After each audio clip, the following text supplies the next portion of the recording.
In 1872, photographer William Henry Jackson captured scenes of the American West so extraordinary that Congress initially dismissed them as geological impossibilities.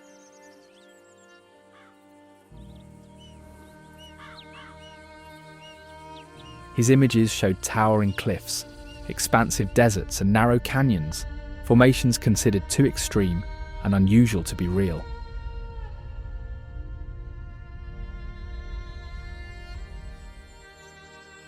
Yet Jackson's photographs offered the first clear evidence of locations shaped by powerful natural forces over millions of years, revealing regions of America that few had seen and challenging long-held ideas about what nature could create. Among these places is Zion National Park, where massive sandstone walls rise sharply from the canyon floor.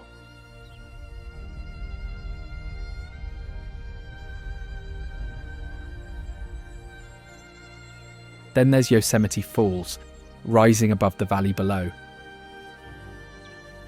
Its waters once sacred to native peoples, and later a symbol of early conservation.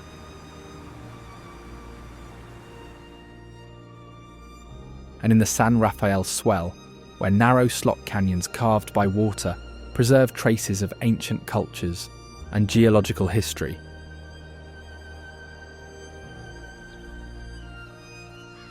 Join me and I'll show you the hidden wonders of the USA, a country that surprises even those who think they know it well.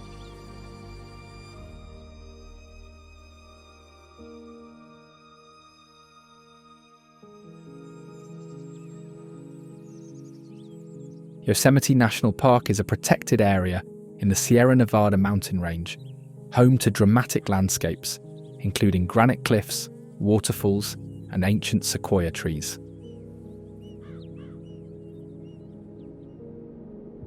Established in 1890, it is one of the oldest national parks in the United States.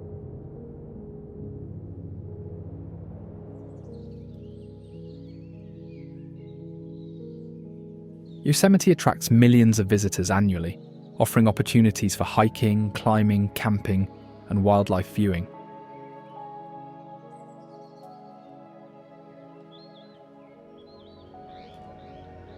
The park's various ecosystems range from low-elevation meadows to high-altitude alpine zones.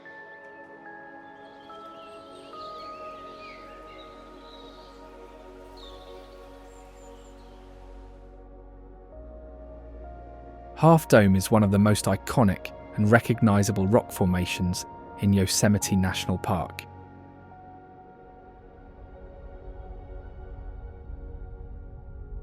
Rising nearly 5,000 feet above the Yosemite Valley floor, the granite monolith is known for its distinctive shape, with one side forming a sheer vertical face and the other appearing as a smooth, rounded dome.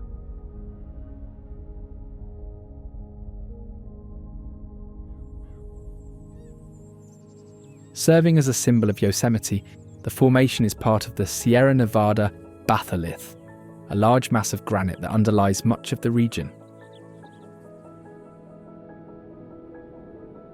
The hike to the summit of Half Dome is one of the most challenging and rewarding trails in Yosemite.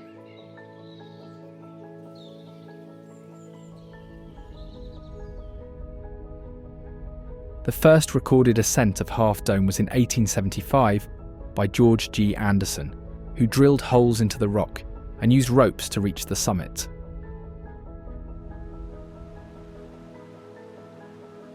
Yosemite Falls is one of the tallest waterfalls in North America, with a total drop of 2,425 feet.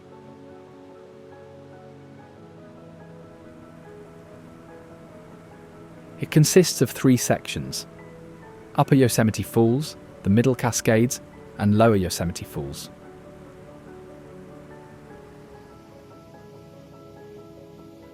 The falls are fed by snowmelt and rainfall, with peak flow typically occurring in late spring.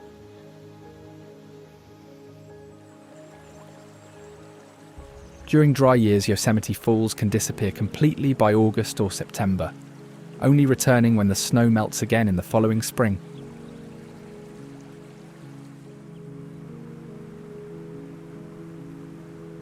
The Awanich people called Yosemite Falls Cholok and believed it was the home of spirits.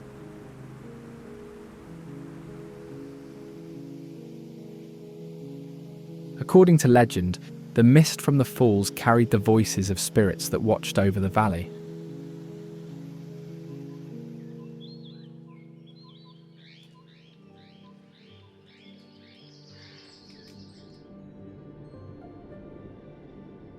El Capitan is a massive granite monolith that rises approximately 3,000 feet above the Yosemite Valley floor. The rock is made of granite that formed underground over 100 million years ago.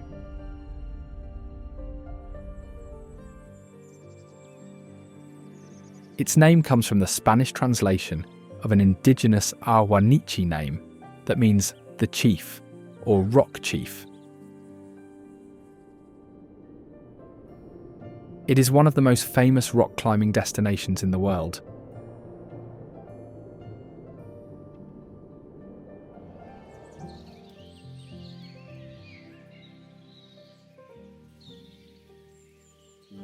The Nose, a prominent climbing route on El Capitan, was first ascended in 1958 by Warren Harding, Wayne Merry, and George Whitmore, who used ropes, pitons, and bolts, and it took 47 days to complete the climb.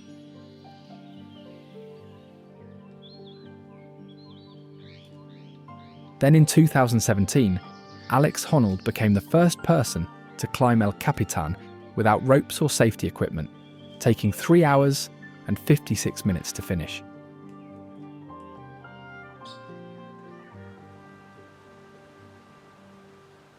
Vernal Fall is a 317-foot waterfall located along the Merced River.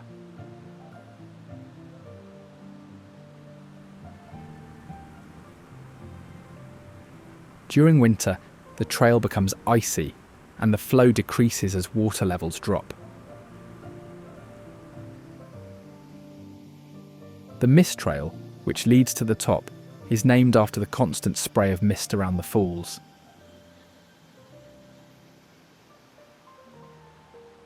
Hikers often get soaked while climbing the stone steps leading up to the top, especially in spring when the water is at full force.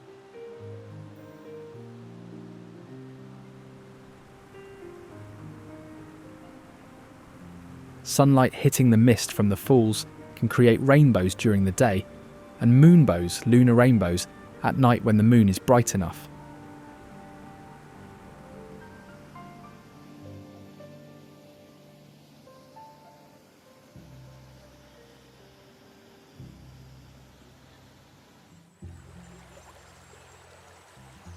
The Merced River flows through Yosemite Valley, providing a vital water source for the park's ecosystems by carrying snowmelt from the high country.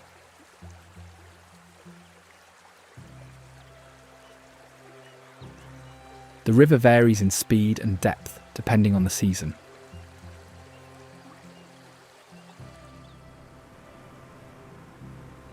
During spring, it flows rapidly due to melting snow, creating strong currents and rapids. In summer, the water level drops, making it calmer.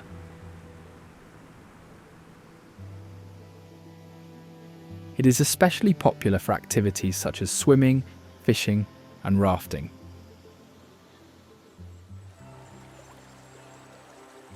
It also plays a key role in shaping the valley's landscape, with its meandering course creating meadows and riparian habitats, as well as depositing sediment over thousands of years.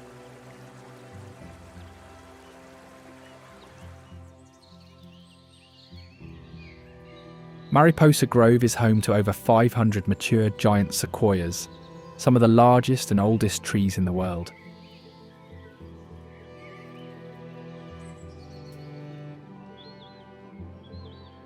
The grizzly giant is one of the most well-known trees in the grove, estimated to be around 2,700 years old.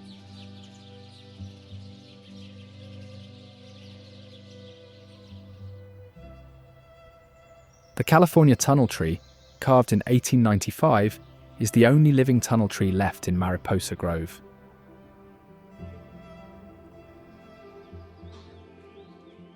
It was cut to allow horse-drawn carriages to pass through and is still standing today, unlike some other tunnel trees that fell over time. The grove has been affected by wildfires, but sequoias have thick bark and fire-resistant adaptations that help them survive.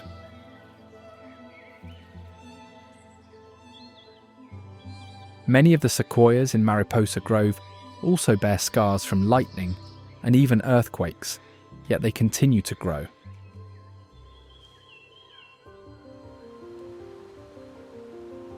Located at the entrance of the valley is Bridal Veil Falls, a waterfall that flows year-round.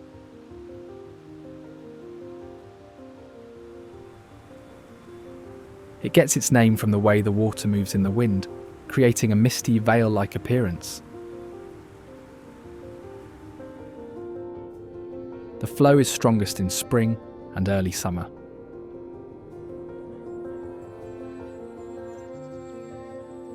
Glacier National Park is known for its glacier-carved peaks, alpine meadows, and interconnected ecosystems.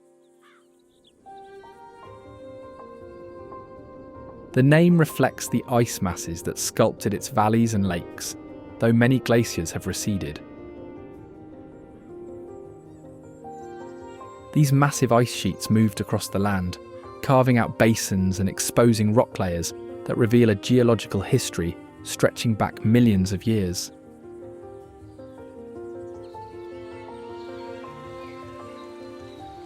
Established to preserve wilderness, the UNESCO-designated park's creation involved negotiations with indigenous groups with ancestral ties to the land, such as the Blackfeet, Salish, and Kootenai people.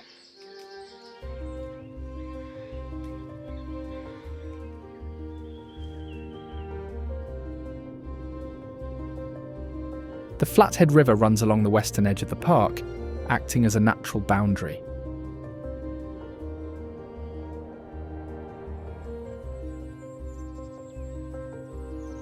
It collects water from melting snow and glaciers, feeding into larger river systems.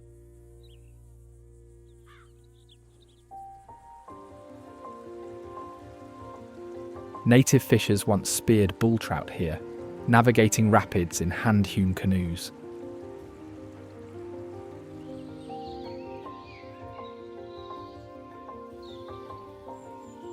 Early loggers floated timber downstream, sometimes losing barges to submerged rocks.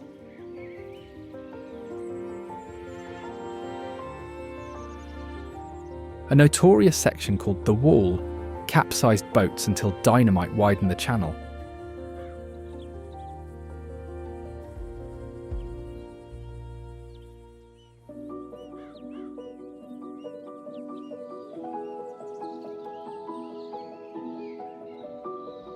Lake McDonald is the largest lake in the park, sitting in a deep valley with its clear waters reflecting the surrounding peaks.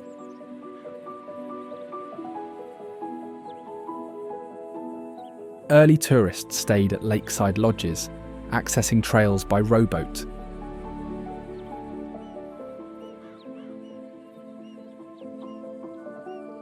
The colourful rocks seen along the shoreline and underwater are the result of ancient sediment deposits, compressed and transformed over time. Running Eagle Falls is a unique waterfall where water flows from both above and through a hidden underground channel.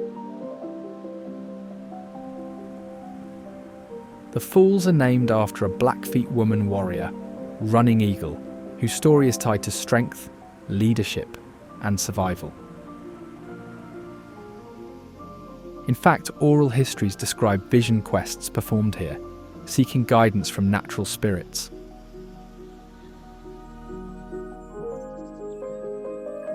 Named for a 19th century conservationist, Grinnell Glacier is one of the most scenic and accessible glaciers in the park. It has been retreating for years, with scientists using historical photos to track its shrinking size. In fact, its retreat has exposed fossilised algae, offering clues to prehistoric climates.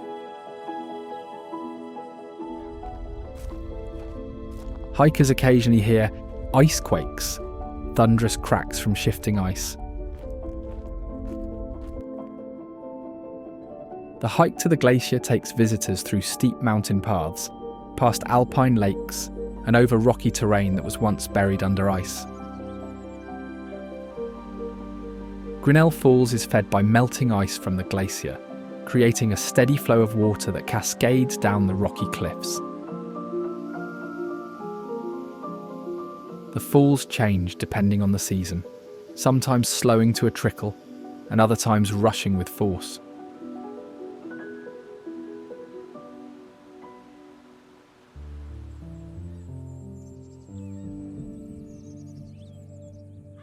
St Mary Lake is the second largest lake in Glacier National Park, characterised by its windswept waters.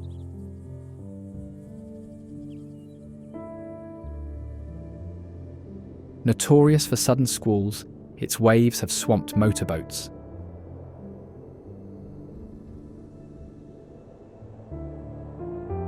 The lake's vivid hue comes from rock particles suspended in meltwater. Virginia Falls is one of the taller waterfalls in the park, with water dropping in multiple stages down jagged rock formations.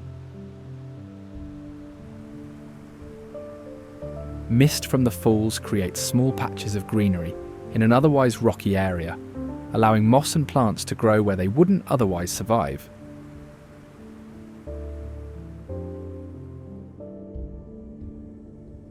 Zion National Park features towering sandstone cliffs, deep canyons, and a range of ecosystems.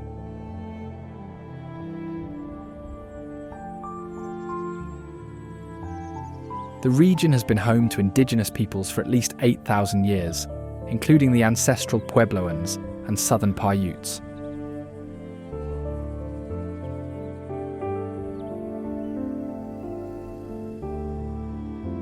In fact, the park was originally called Mukuntuweap National Monument in 1909, named after the indigenous southern Paiute word, meaning straight canyon.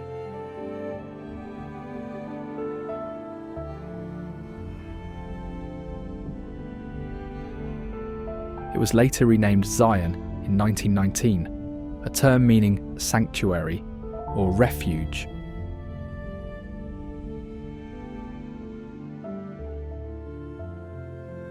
Summer temperatures in the canyon can exceed 100 degrees Fahrenheit, while in winter, snow often covers the higher elevations.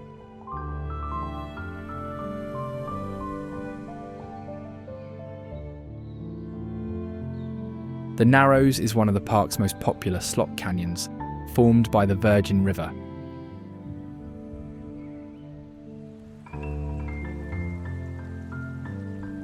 The canyon walls rise as high but narrow, with some sections limited to only 20 feet wide. The hike through the Narrows follows the riverbed, requiring visitors to wade or swim through sections of water, depending on seasonal conditions.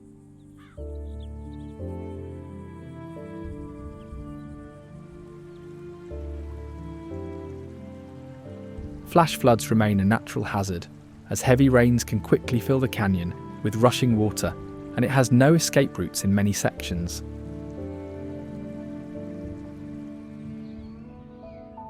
Despite the harsh conditions, hanging gardens grow along the canyon walls.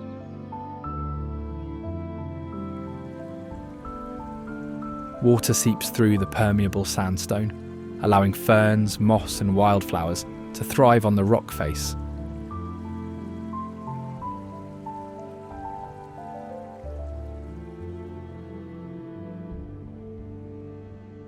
The red towering cliffs and rock formations found throughout Utah's iconic landscapes are due to iron oxide, while white and yellow layers indicate ancient seabeds.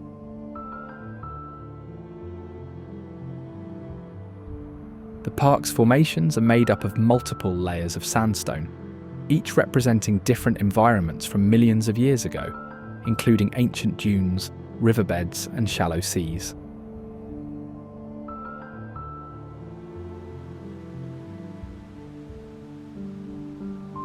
Tocqueville Falls is a hidden double waterfall located on the outskirts of the park, accessible via a rugged off-road trail.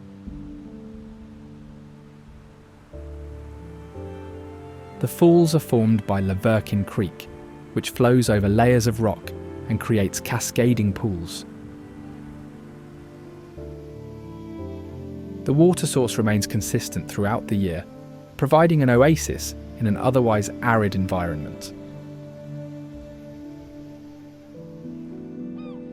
Haleakala National Park is a protected area on Maui, home to a large volcanic crater, shifting ecosystems and sunrise views from the summit.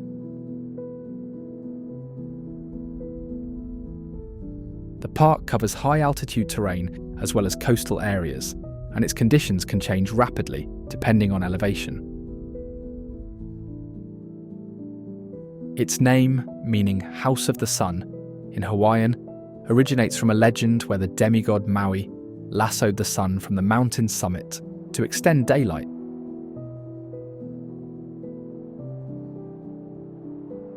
The park encompasses the massive Haleakala Shield volcano, which has shaped the island through its eruptions and erosion.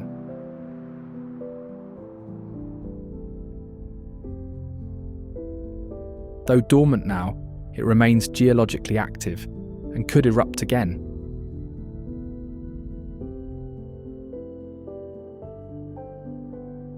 Often referred to as a crater, the Haleakala crater is actually a valley carved by water and landslides over millennia.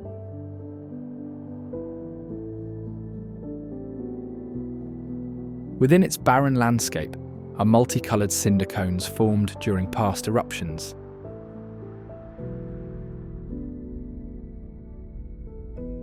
These cones are created when gas trapped in lava ejects as fountains, leaving behind sticky cinders that accumulate around their base.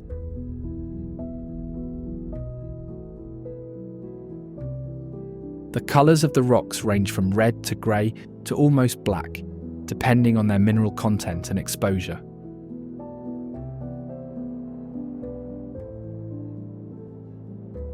People who hike across it often describe the silence as intense, since the crater absorbs sound while having a Mars-like landscape.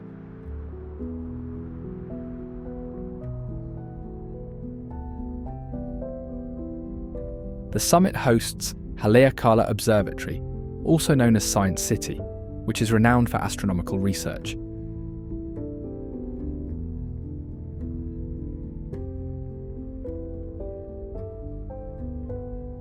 Its location offers optimal conditions for stargazing and solar observations due to minimal light pollution and stable atmospheric conditions.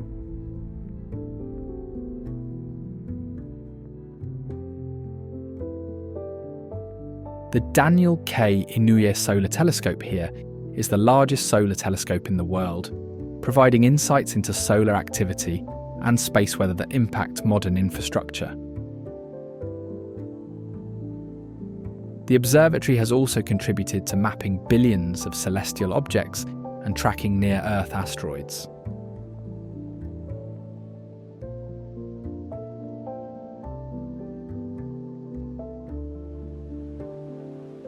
Situated at the end of the Pipiwai Trail in the park's Kapahulu district, Waimoku Falls is a towering 400-foot cascade over a lava rock cliff. The hike to reach it passes through bamboo forests and features sites like banyan trees and smaller waterfalls along the way. The bamboo grows so densely that wind passing through it creates a loud clacking sound.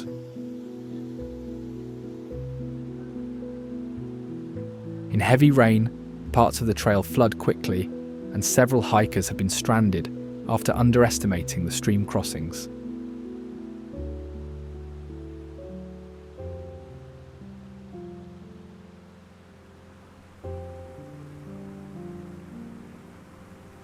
Also known as the Seven Sacred Pools, the Pools of Ohio are a series of tiered pools that are located in Ohio Gulch within the park's coastal section.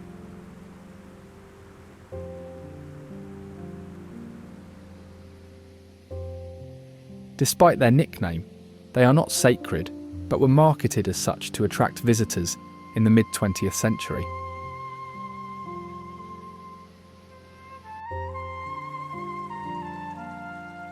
Fed by cascading waterfalls, these pools offer scenic views but are closed to swimming due to safety concerns from falling rocks and flash floods.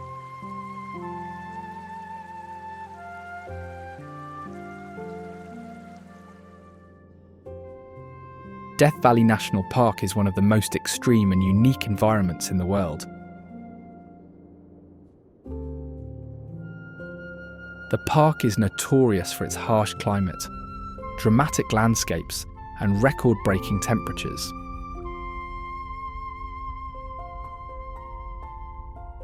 It holds the record for the highest temperature ever recorded on Earth, at 134 degrees Fahrenheit in 1913.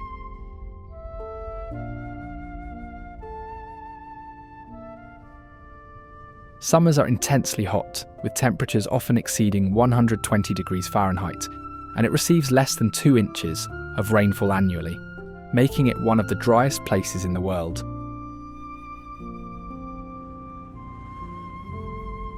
It is also the lowest national park, as parts of it are situated at the lowest point in North America.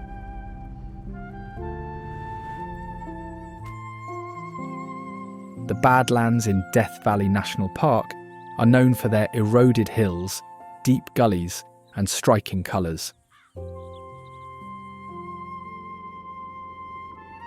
Formed from lakebed deposits that hardened over time, the colours in the hills come from minerals in the rock, such as iron and manganese.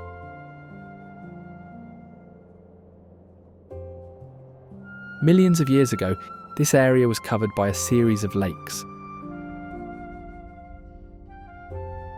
As the climate changed, the lakes dried up, leaving behind layers of mud and clay.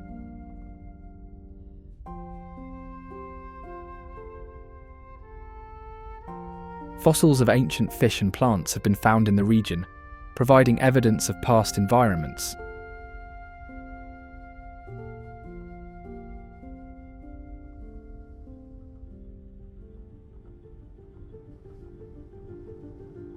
The moving rocks, also known as sailing stones, is a fascinating natural phenomenon found in Racetrack Playa, a dry lake bed in the valley.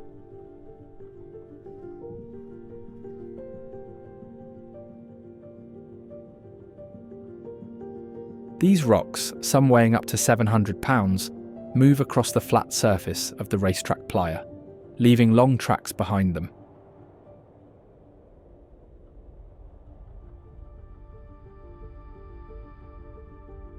The exact mechanism of their movement remained a mystery for decades, until it was solved by a team of researchers in 2014.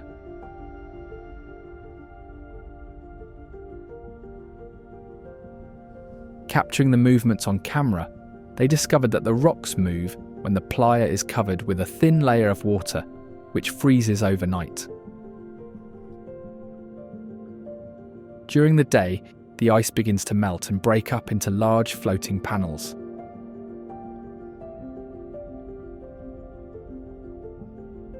Light winds push these ice panels, which in turn move the rocks across the slippery surface of the playa.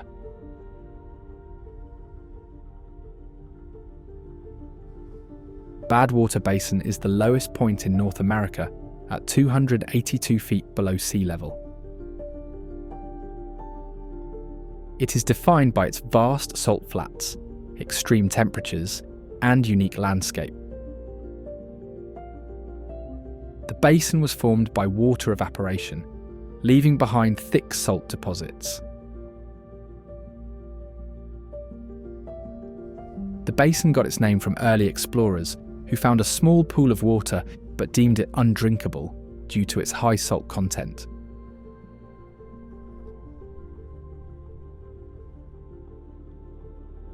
The salt flats form hexagonal patterns as water evaporates and minerals crystallize.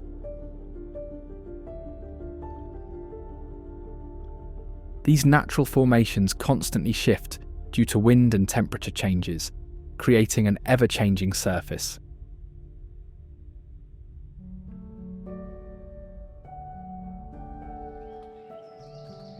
Spearfish Canyon is a deep, narrow gorge carved by Spearfish Creek.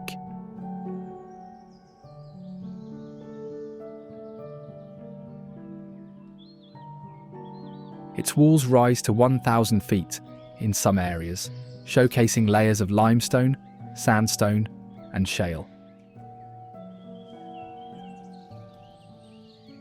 The area has a long history, originally used by indigenous people, and later became a route for settlers and miners during the Black Hills Gold Rush in the late 19th century.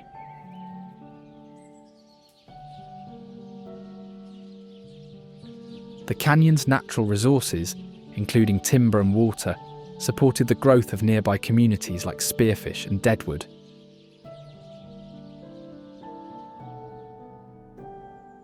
It is home to a few waterfalls, such as the Rufflock Falls.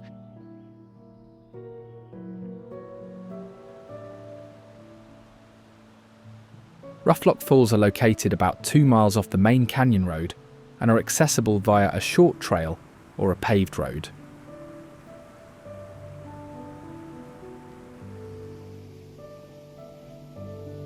The water drops over a series of limestone ledges, and the surrounding area is shaded by trees as it features picnic spots and viewing platforms. The name Rufflock comes from a type of brake system used on wagons to navigate steep terrain. Spearfish Falls is another notable waterfall in the canyon, located near the Latchstring Inn.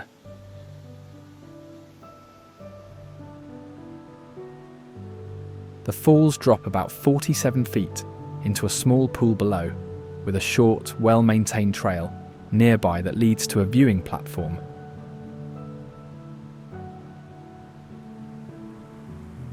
It is fed by Spearfish Creek, which flows year-round.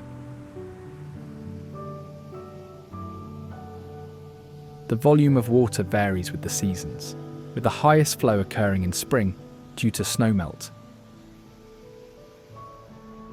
Central to the city's identity is the Mississippi River. It flows through a gorge stabilised after landslides in the 1870s damaged milling infrastructure. The river was used for transportation, trade, and power generation.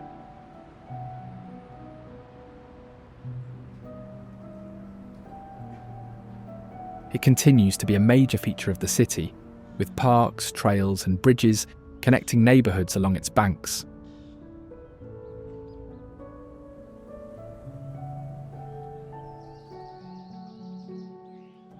Established in 1872, Yellowstone National Park is the world's first national park.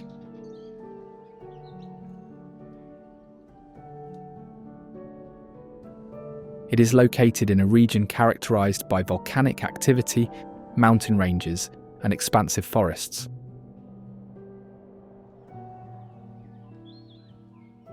The park is known for its geothermal features, wildlife, and vast wilderness areas.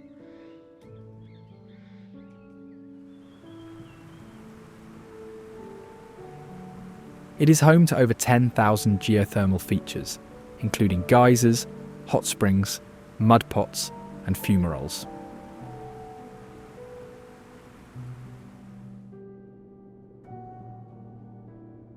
In fact, the park contains more than 500 geysers, which is about half of the world's total.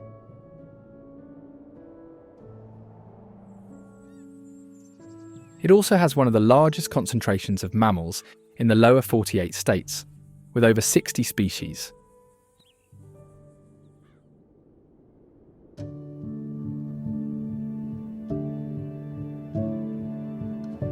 Yellowstone Lake is one of the largest high-elevation lakes in North America and is a central feature of the park.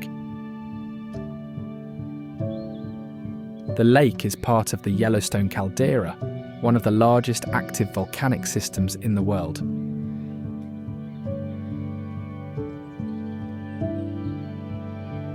This volcanic activity contributes to the lake's geothermal features, including hot springs and hydrothermal vents on the lake floor.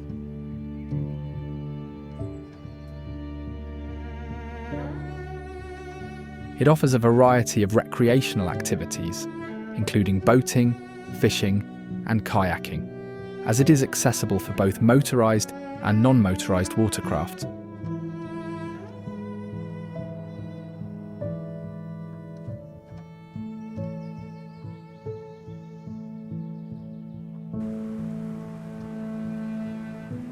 Originating in this lake is the Yellowstone River, which proceeds to flow throughout the park.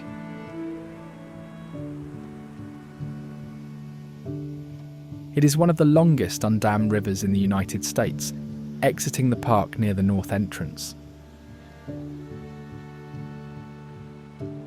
The river has long been significant to the indigenous people who use the river for fishing, transportation, and trade.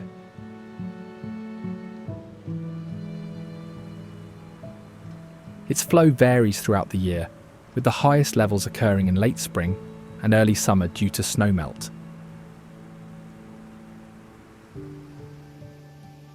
In the winter, the river may freeze in some areas, creating opportunities for ice fishing and other cold weather activities.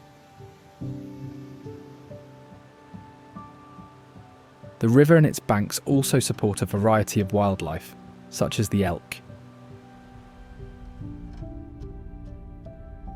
Grand Prismatic Spring is the largest hot spring in both Yellowstone National Park and the United States.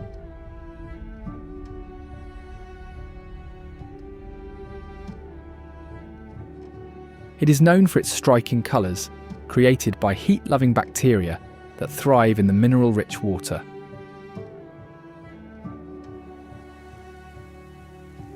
Water at the centre reaches temperatures around 160 degrees Fahrenheit, making it too hot for most life.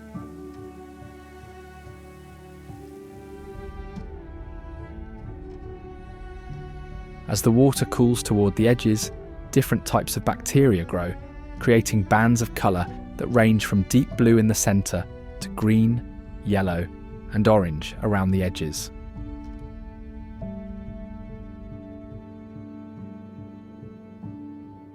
The spring sits in the Midway Geyser Basin, an area filled with hydrothermal activity.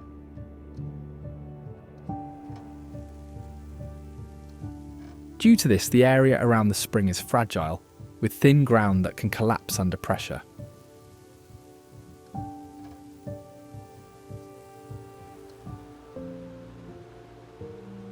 Also located in the Midway Geyser Basin is the Excelsior Geyser, a large hydrothermal feature that rarely erupts. It was once one of the most powerful geysers in the area, but is now an active thermal spring, continuously discharging hot water into the Firehole River.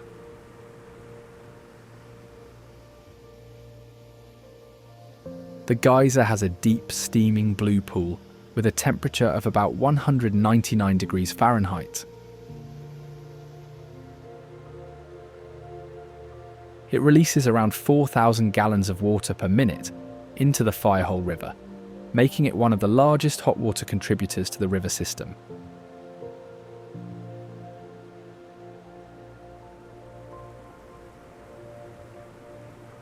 A popular roadside stop is the Gibbon Falls, a waterfall that drops in a gradual, fan-like descent over the edge of the Yellowstone caldera.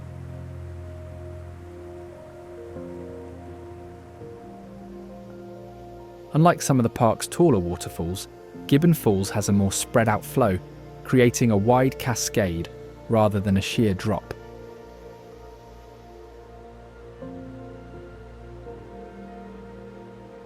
The falls are easily accessible, making them one of the most visited waterfalls in the park.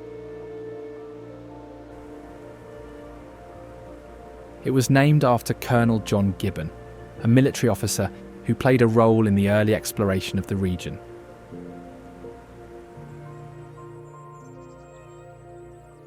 Lamar Valley is a broad, open area nicknamed the Serengeti of America.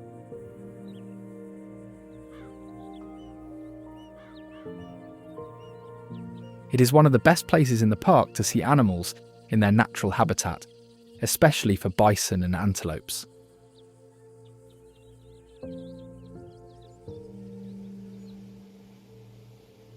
Mammoth Hot Springs is a large geothermal area characterized by its constantly changing limestone terraces.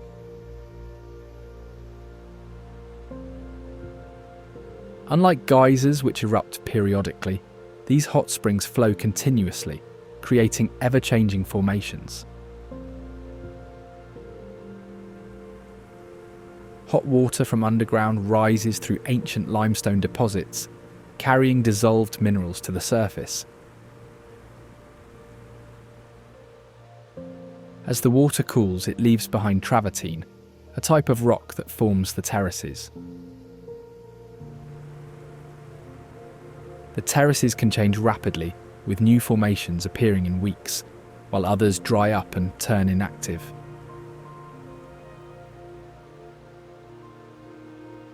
Native American tribes knew about the springs long before modern exploration, using the warm waters and mineral deposits for practical and ceremonial purposes.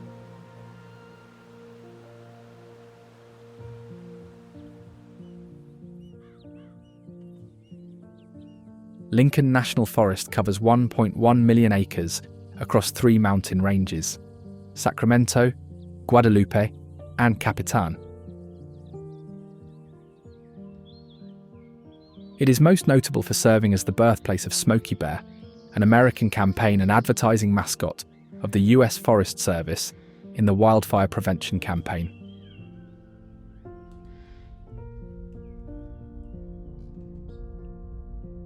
Logging began here in the 1890s to supply railroad ties, leaving remnants of narrow-gauge rail lines and sawmill sites.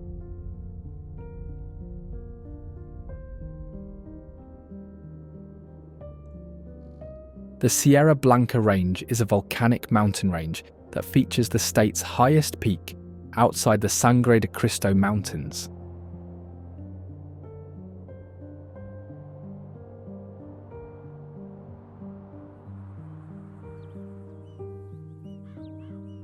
The peak's summit is composed of andesite and rhyolite, including a lava cap from its final eruption.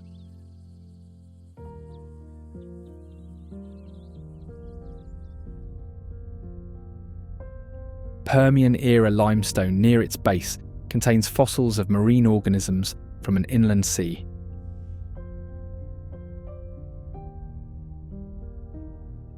Its resident ski resort, Ski Apache, has been operating since 1961 and uses reclaimed wastewater for snowmaking.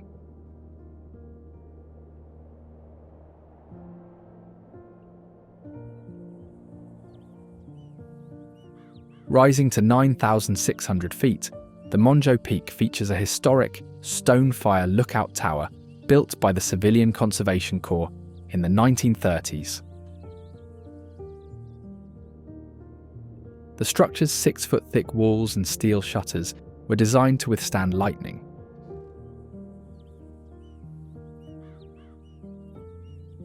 A 26-mile crest trail connects the peak to Sierra Blanca, passing remnants of 1940s. Radio towers used for military communications.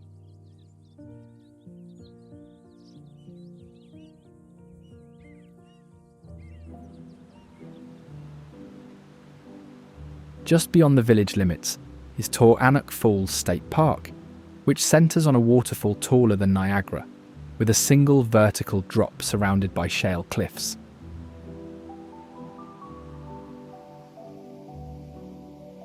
Toranuck Creek carved a long gorge through layers of shale and sandstone, creating steep cliffs on both sides. Visitors can reach the base of the falls by a flat trail that follows the creek bed. The park also includes hiking trails above the gorge, with visitors being able to look straight across or down into the canyon from the rim.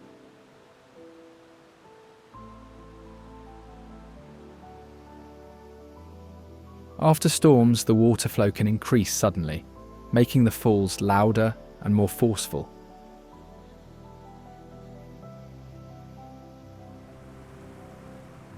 On rare occasions, high winds have blown the water sideways, or even upward.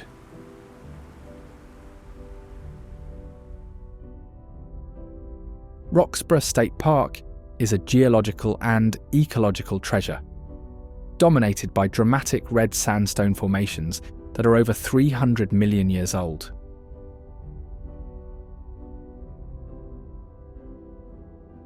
The park features archaeological evidence of human activity dating back thousands of years.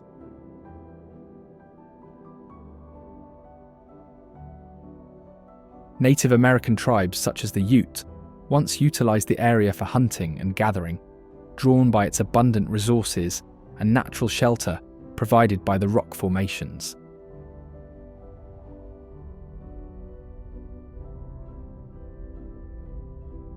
It is also known for its fossil findings, as ancient plant and animal remains have been discovered in the area, offering insights into its prehistoric ecosystems.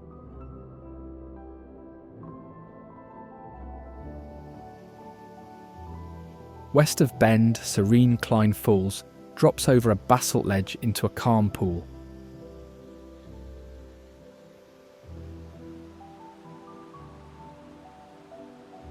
While not very tall, the site once had a hydroelectric plant, though it was dismantled after changes in river use, and is now a park area.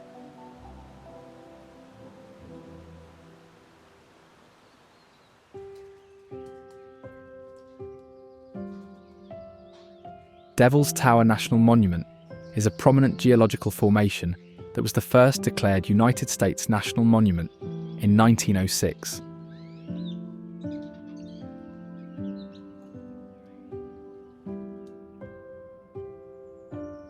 The tower is composed of igneous rock, specifically phonolite porphyry, and its distinctive columnar structure is the result of the cooling and fracturing of molten material millions of years ago.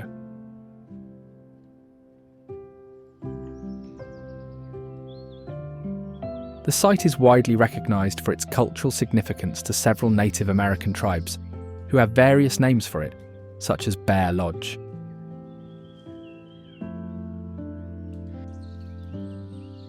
Devil's Tower is also famous for its role in rock climbing history.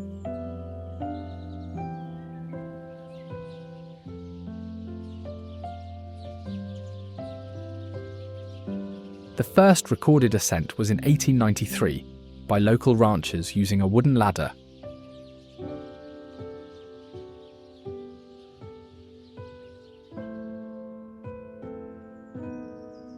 Today, it has over 5,000 routes documented, though climbing is still restricted during June out of respect for indigenous ceremonies.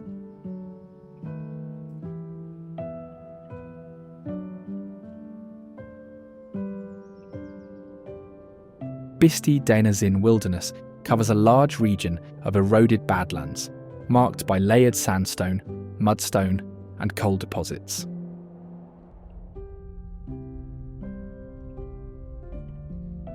The area's name combines the Navajo terms that mean large area of shale hills and standing cranes, referencing its distinct geology and local lore.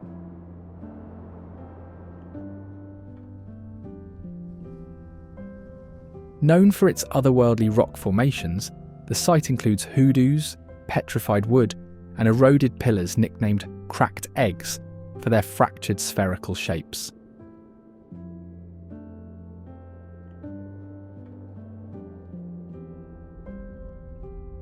The landscape was shaped by ancient river systems and volcanic ash deposits, later exposed by retreating seas and erosion.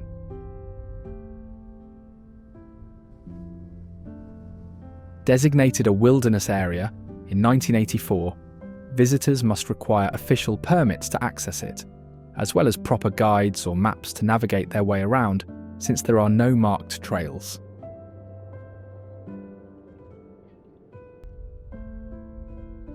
Paleontologists have also since uncovered fossils of Cretaceous period plants, reptiles, and dinosaur eggs, indicating a swampy past.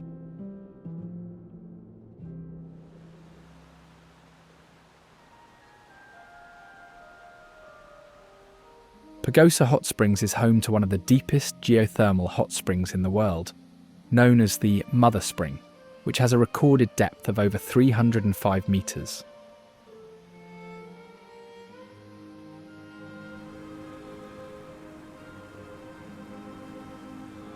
This geothermal aquifer feeds mineral-rich soaking pools historically used by indigenous people for healing and ceremonies, with the name Pagosa deriving from a Native American term meaning healing waters.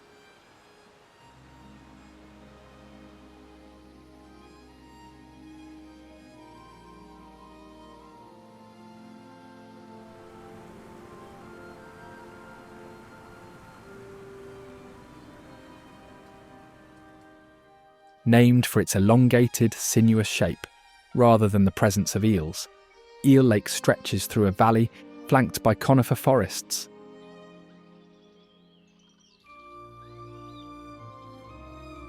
The lake is characterized by its calm waters, fishing, and accessible recreation.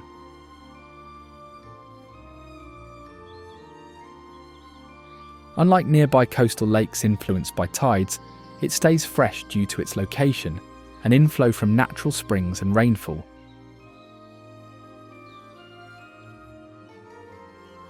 The Blanco River is a scenic waterway consisting of clear, spring-fed waters and serves as a defining feature of the Texas Hill Country.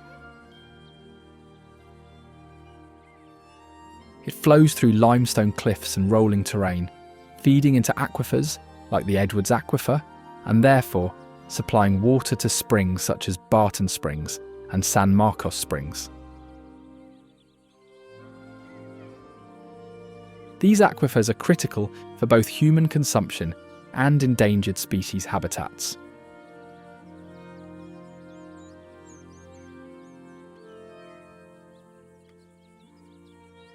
Spanish explorers named the river Blanco, meaning white, in 1721, due to the bright limestone cliffs and stream bed that line its banks.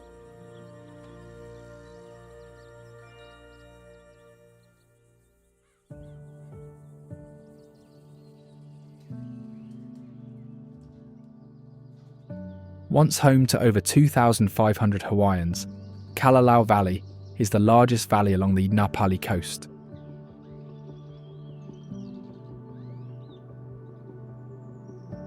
Due to its fertile soil and isolated landscape, it was a centre for taro cultivation and spiritual practices. Ancient Hawaiians built terraces for farming and used the valley's freshwater streams for irrigation.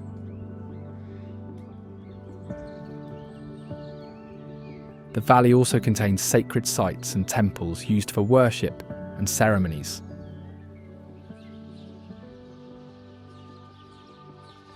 Access to Kalalau Valley is via the Kalalau Trail, which follows ancient Hawaiian footpaths and offers views of steep cliffs and cascading waterfalls. Today, camping in the valley requires a permit due to conservation efforts.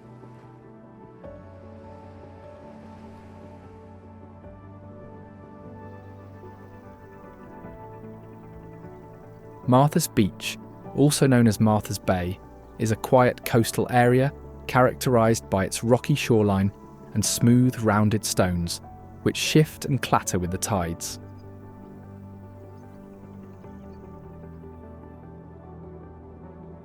These stones have been polished by centuries of wave action.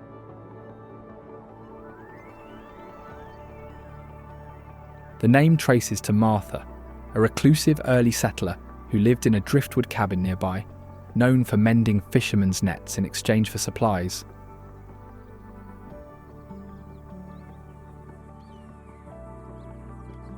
Stories say she would walk the beach daily, collecting shells and driftwood, and her presence became so familiar that the area was named in her honour.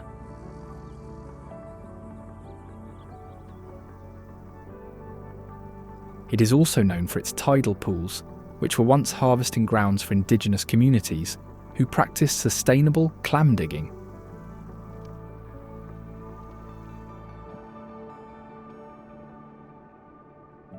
However, visitors today are reminded to tread carefully to avoid damaging the delicate ecosystems.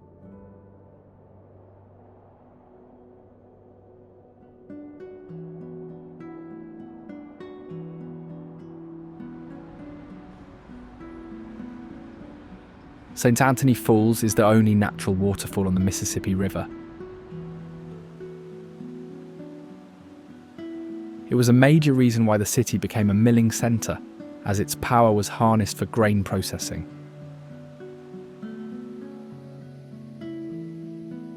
Over time, erosion and industrial development changed the waterfall's appearance, but it remains an important historic site.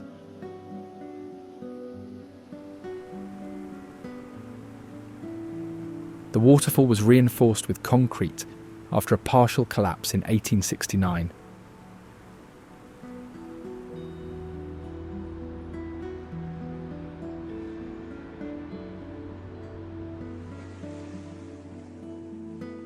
Devil's Punch Bowl State Natural Area is a coastal site known for a hollowed-out rock formation that fills and churns with seawater.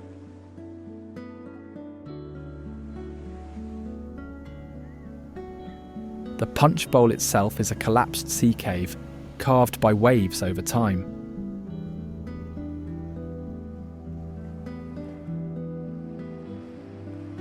When the tide rises or storms roll in, water rushes in through openings in the rock, crashes against the walls, and sprays upward in bursts.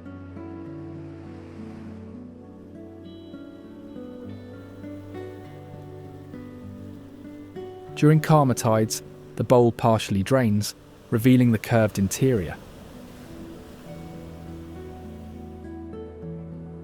Based on geological research, the cave's roof likely fell during an ancient earthquake, leaving jagged walls that amplify wave crashes into a thunderous roar.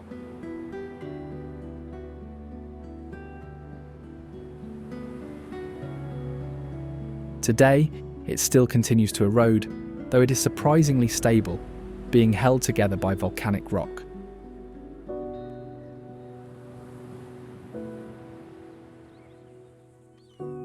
Mojave National Preserve is one of the largest protected desert areas in the region, featuring sand dunes and volcanic craters.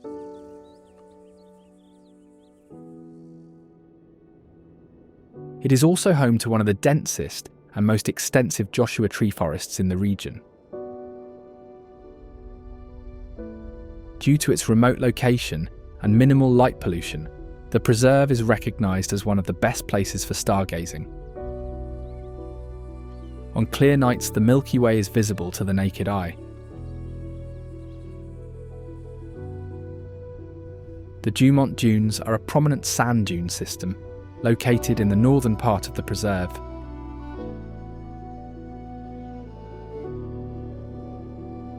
They are a popular destination for off-road vehicle enthusiasts, with designated areas for sandboarding and dune buggies.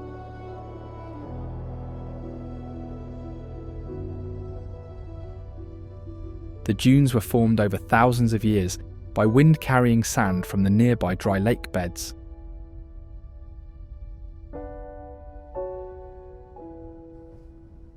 Despite their popularity for recreation, the area also supports unique desert wildlife, including specialized insects and reptiles.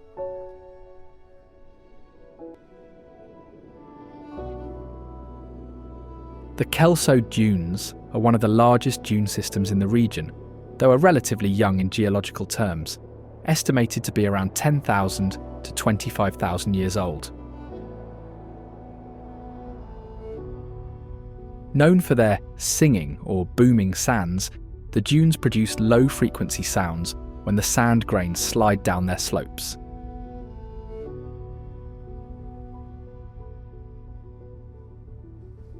This phenomenon is caused by the movement of dry, well-sorted sand under specific conditions.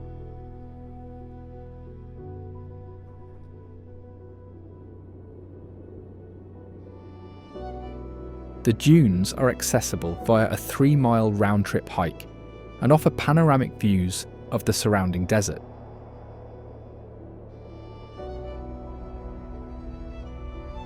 However, unlike some other dune systems in the region, the Kelso Dunes are closed to off-road vehicles to protect the fragile ecosystem and preserve the natural soundscape.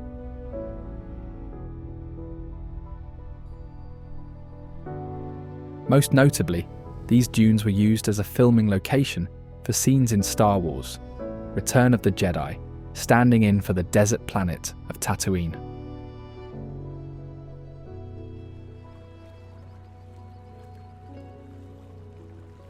Utah Lake is the largest freshwater lake in the region, covering a maximum width of 13 miles and an average depth of 10.5 feet.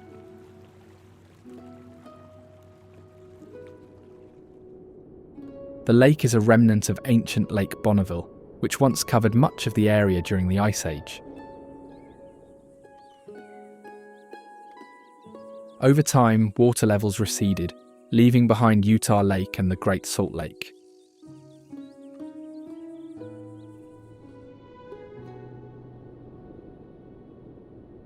The lake is fed by multiple rivers and streams, with the Provo River being the largest inflow.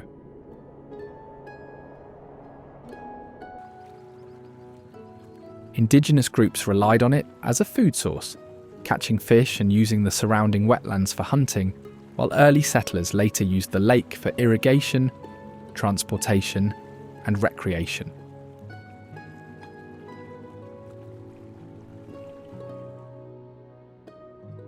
Located along the northwest shore of Utah Lake is Saratoga Spring, a natural geothermal spring.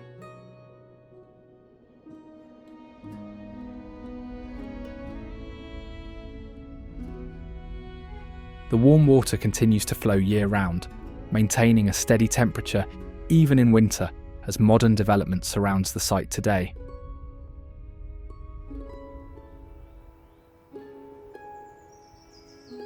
Penobscot Bay is a large coastal bay characterized by its scenic islands and sailing opportunities.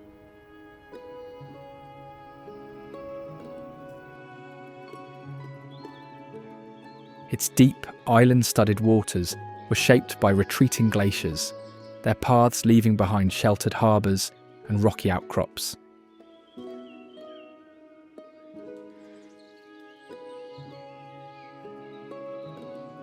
Early tribes fished their coves for millennia, while European settlers later exploited its cod stocks and salt-curing catches for overseas trade.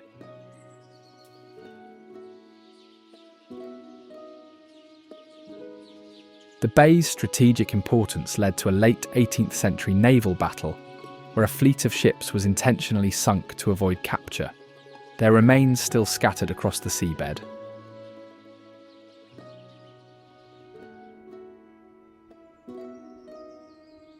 Shipbuilding became a major industry, with wooden sailing vessels constructed in towns along the coast.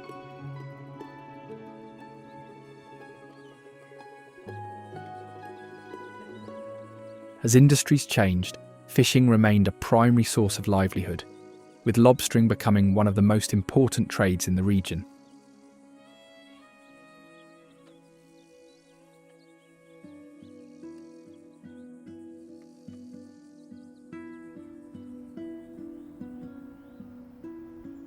Red Lodge is known as a former coal mining town, supplying fuel for railroads and growing industries.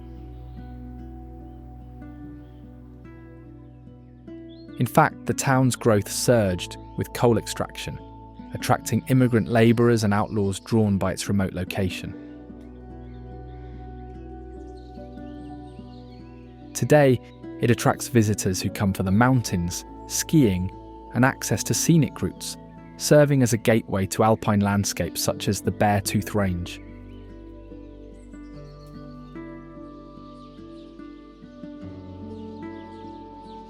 The Beartooth Range is a rugged mountain chain that stretches along the Montana-Wyoming border, with its name coming from a jagged peak that resembles a bear's tooth.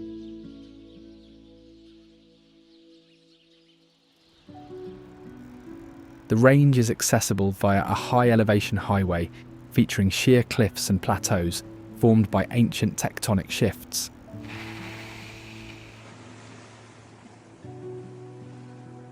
Just north of the beach is the Coquille River, which flows into the ocean near the centre of town.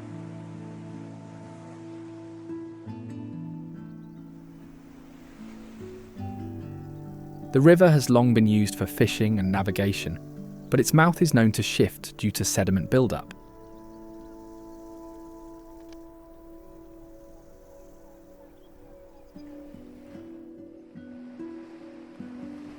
jetties were built to control the flow and protect boats entering and exiting.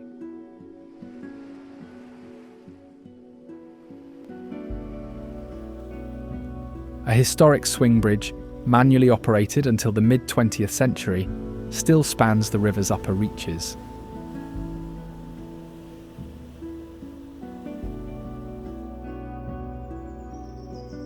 The Allegheny National Forest spans over 500,000 acres and is the sole national forest in Pennsylvania.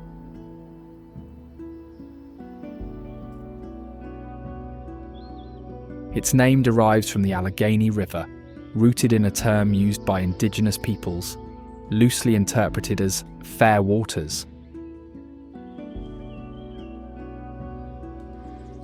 Historically, the area faced extensive logging in the late 19th and early 20th centuries, stripping much of its old-growth trees. Designated a national forest, in the 1920s, its focus shifted to land recovery.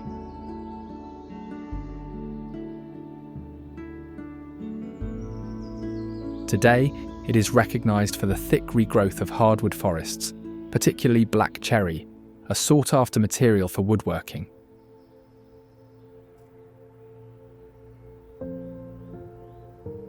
Flowing through the forest, the Allegheny River is a major tributary of the Ohio River.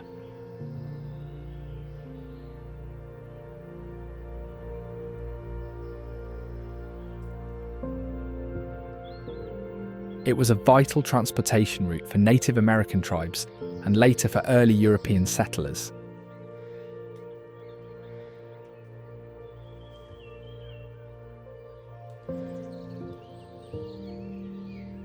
The river's path was permanently altered by the Kinzua Dam, which mitigated flooding but reshaped ecosystems. It has since been classified as a national, wild and scenic river in sections, preserving it from damming and overdevelopment.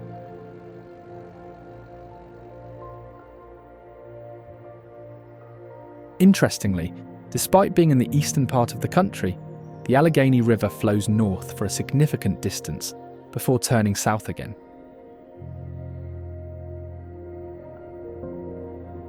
Today, the river's clear currents support kayaking and fishing, with stretches designated for wild trout.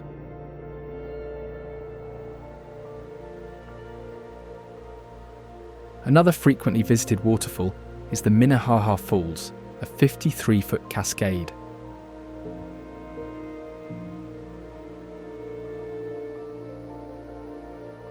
The waterfall drops over a limestone ledge and is surrounded by trails and parkland.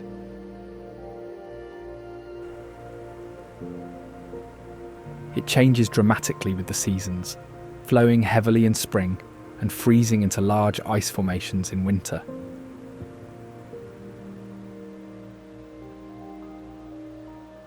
Its iconic image inspired a 19th century poem and even became a municipal park in 1889.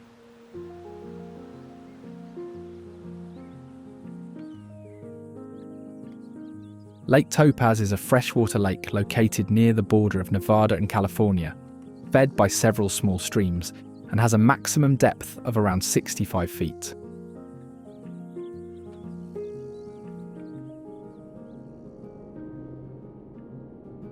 The lake itself was formed in the early 20th century when the Topaz Irrigation District constructed a dam on the West Walker River to create a reservoir for irrigation purposes.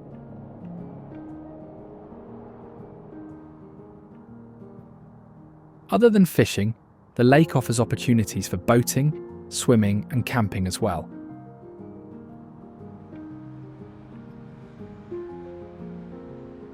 The Arkansas River flows through Wichita, providing water for agriculture and recreation.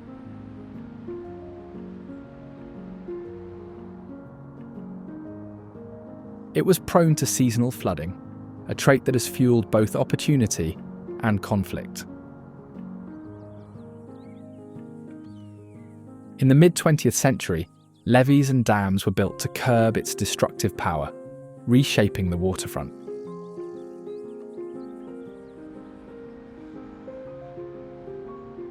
Today, the riverbanks host festivals and gatherings, though older residents recall when unpredictable waters dictated daily life.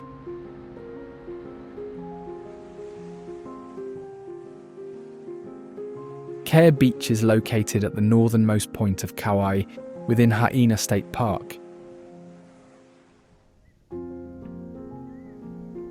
Known for its tranquil lagoon and coral reef, it is ideal for swimming and snorkeling during calm conditions.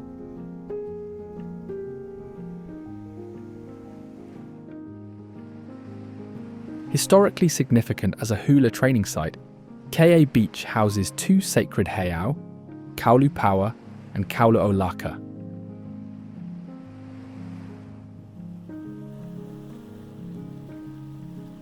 These sites were central to Hawaiian culture as places where dancers learned hula's spiritual philosophy alongside its movements.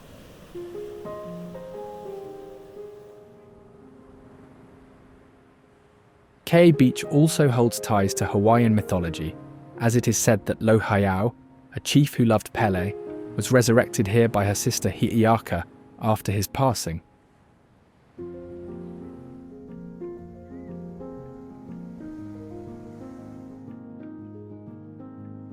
Lake Sammamish, a large freshwater lake, plays a central role in Bellevue's geography and recreation.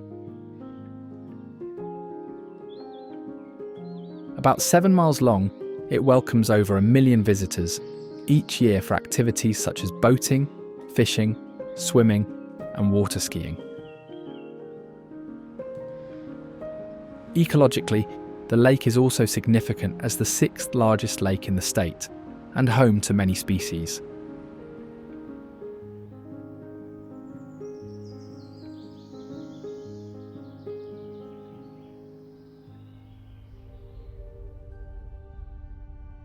Sedona is a region characterized by sandstone formations, including cliffs, buttes, and canyons.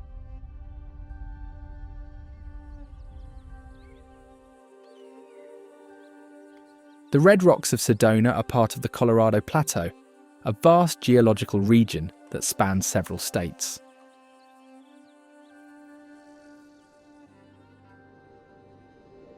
The region was named after Sedona Arabella Miller Schneebly, the wife of Theodore Carlton Schneebly, who was one of the early settlers in the area. She was known for her hospitality and community involvement, and the name suggestion came from Schneebly's brother since it was a unique name that would be easy to remember.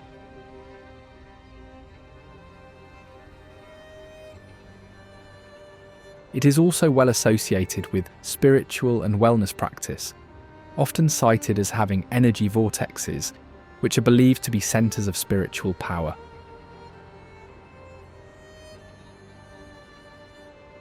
This has made Sedona a destination for those interested in meditation, yoga, and alternative healing practices. Red Rock State Park covers about 115 hectares, consisting of canyons, mesas, and riparian areas along Oak Creek.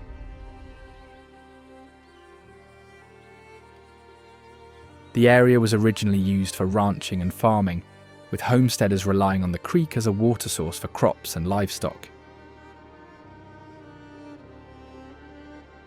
The land was owned by Jack Fry, a former president of Trans World Airlines TWA, who planned to build a luxury retreat in the area. It was later designated as a protected area to preserve the local ecosystem. Since water sources are scarce in the desert, the park maintains man-made ponds to provide water for animals and support plant life.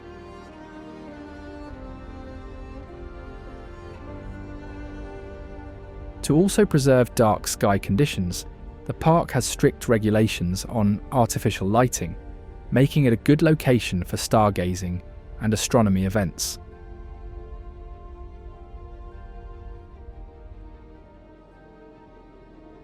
The imperial sand dunes, also known as the Algodones dunes, were formed by wind-blown sand, creating shifting hills that can rise over 90 metres in height. The area was used in military training exercises, simulating desert warfare environments. Today, the dunes attract visitors for off-road vehicle recreation, with designated areas set aside for ATVs, dune buggies, and motorcycles.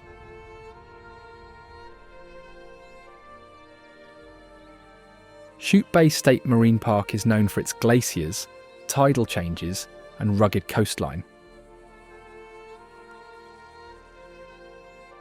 Indigenous Alutiiq peoples historically harvested shellfish and seabirds here, with petroglyphs near tide pools hinting at ceremonial sites.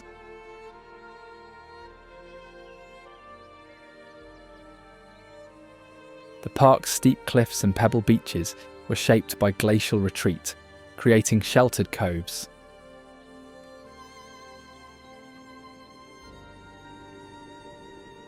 The tides also play a major role in shaping the shoreline, exposing rocky beaches at low tide and submerging them as the water rises.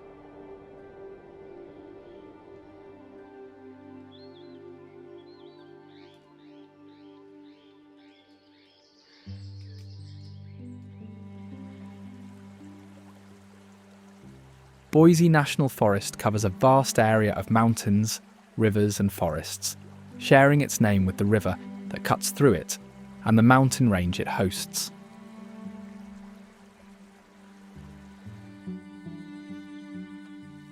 Established in the early 20th century to protect timber reserves, it became a refuge for miners, loggers, and outlaws fleeing the law.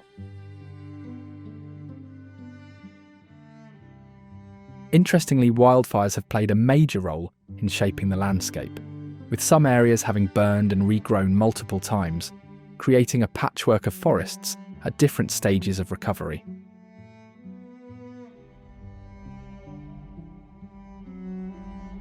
Fire crews monitor and manage these events, sometimes using controlled burns to prevent larger disasters.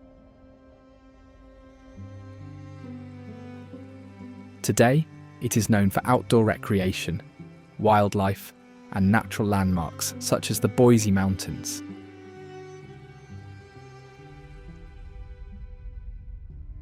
These granite peaks, part of a larger range, were carved by glaciers into jagged ridges.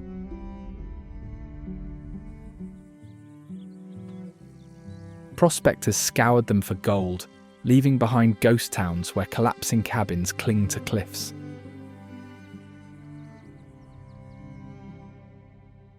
Modern visitors explore the mountains for hiking, off-road driving, and winter sports.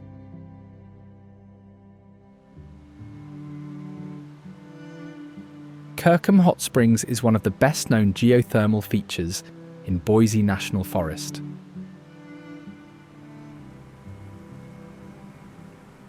Located along the South Fork of the Payette River, the natural springs produce steaming water that cascades down rocks into natural pools. The pool's tiered formations, created by mineral deposits, resemble melted candle wax.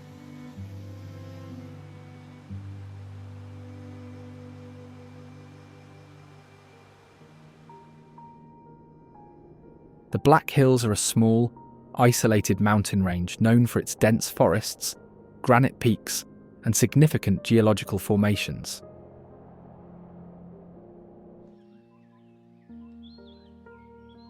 They were part of the Great Sioux Reservation, established by the Treaty of Fort Laramie in 1868.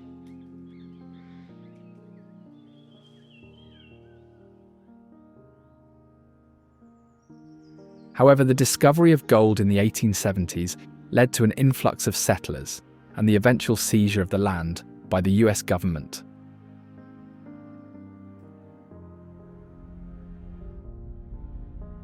Black Elk Peak, formerly known as Harney Peak, is the highest point in the Black Hills and the highest point east of the Rocky Mountains. The peak is named after Black Elk, a Lakota holy man who described a vision he had on the summit.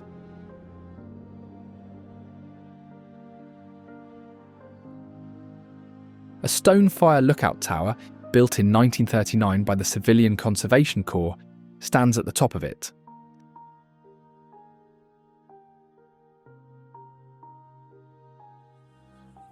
Sylvan Lake is a man-made lake located in Custer State Park. It was created in 1881 by damming a creek and is known for its clear waters and scenic surroundings. The lake covers approximately 17 acres and is a popular spot for swimming, kayaking, and fishing. Custer State Park covers 71,000 acres and is one of the largest state parks in the region. The park is known for its various landscapes, including grasslands, forests, and granite peaks.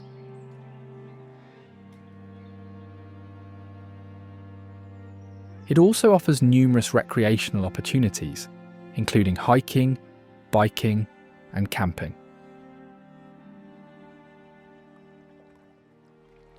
The granite dells are a series of eroded rock formations surrounding Watson Lake. These rounded boulders and cliffs are made of prehistoric granite, estimated to be 1.4 billion years old.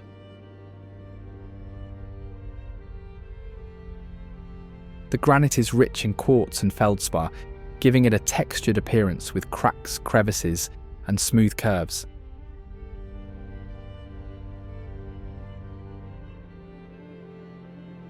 The St. Johns River is the longest river in the state, flowing north from its headwaters near Vero Beach to the Atlantic Ocean. Its slow-moving waters form a network of marshes, lakes and channels that support various wildlife and migratory birds.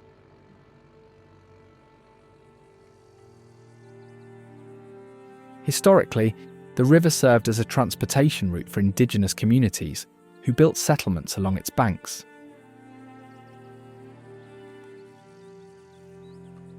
Later, steamboats navigated its waters to move goods like citrus and timber, linking inland areas to coastal ports.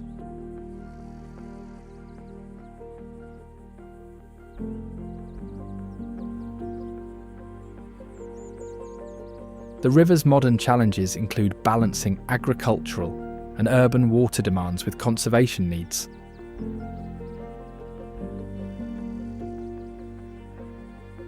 Algae bloom and pollution have prompted restoration initiatives, focusing on reducing runoff and guarding wetlands.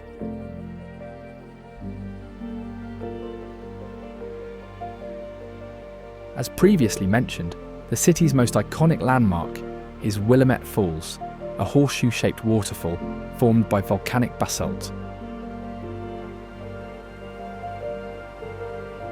It is the second largest by volume in the Pacific Northwest.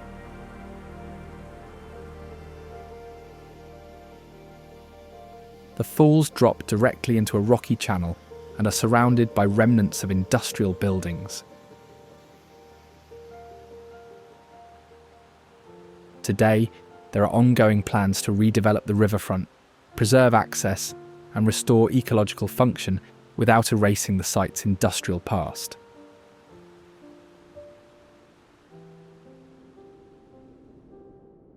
Franklin Mountains State Park is recognised as the largest urban wilderness park in the United States.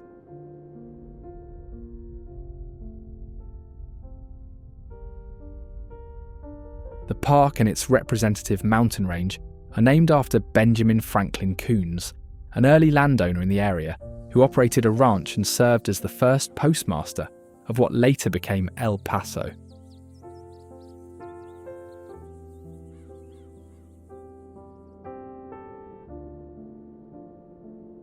It is also home to the Star on the Mountain, a massive illuminated star on the mountain.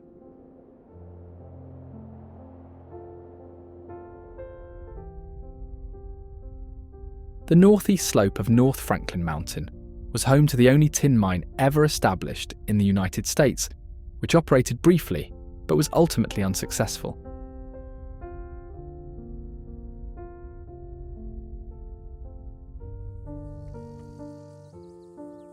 Interestingly, the park contains some of the oldest exposed rocks in the region, dating back over 1 billion years.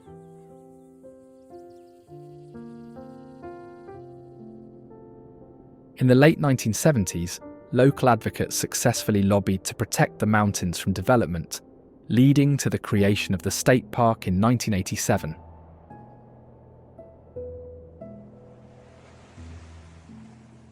Malibu Beach is one of the most famous beaches in the region, characterized by its long stretches of sand and excellent surfing conditions.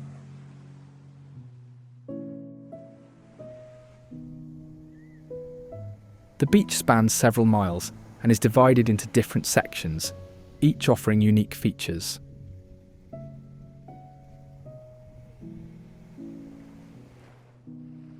Surfrider Beach, a part of Malibu Beach, is particularly renowned for its consistent waves and is a favourite spot for surfers. The beach is also popular for swimming, sunbathing, and beach volleyball. Lifeguard stations are strategically placed to ensure the safety of visitors.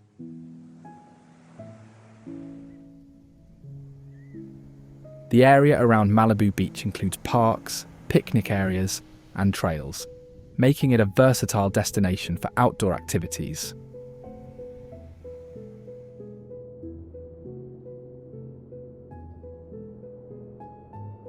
One of the key areas along the lake is Wahweap Bay, located near the southern end.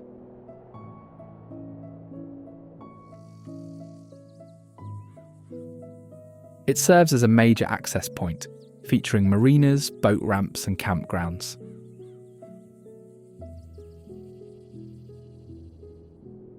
The bay is also a major hub for tourism, offering rentals and guided tours to explore the lake's remote sections.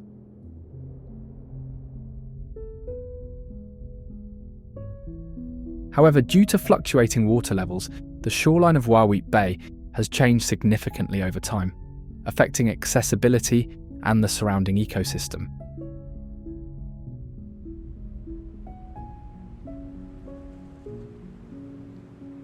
Tracy Arm Fjords is a remote fjord system known for its towering cliffs and drifting icebergs. The fjord's icy waters and narrow passages were carved by glacial erosion, creating a corridor flanked by cascading waterfalls. Dawes Glacier marks the head of Tracy Arm, a massive tidewater river of ice that slowly pushes forward, carving the fjord as it moves.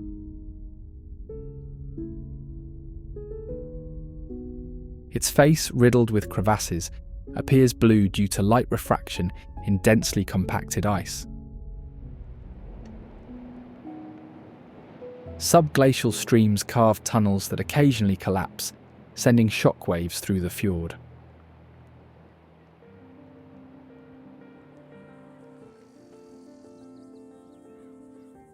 Rainbow Springs State Park is a tropical oasis characterized by its freshwater springs, crystal clear waters, and natural beauty.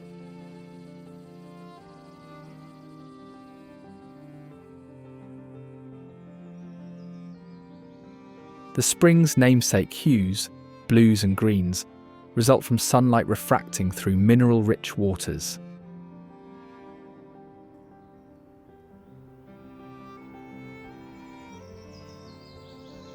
The springs are one of the largest in the area, feeding into a river that winds through the park and attracts visitors for swimming, kayaking, and tubing.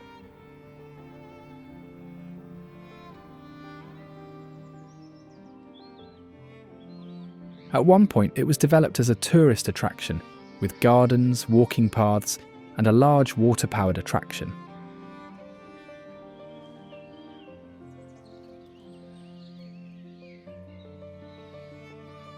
Over time, the park was preserved as a state park, allowing visitors to experience the springs and the surrounding nature.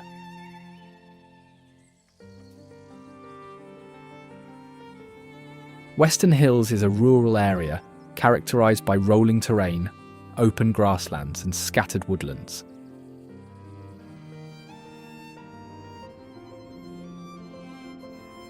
The region is known for its agricultural roots, particularly in ranching and farming, which have shaped its economy and way of life for generations.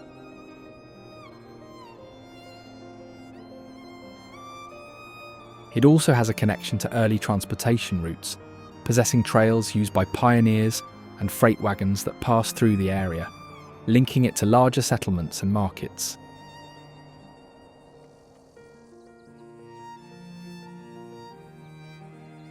The Colorado Plains stretch across the eastern portion of the state, covering nearly 40% of its total area.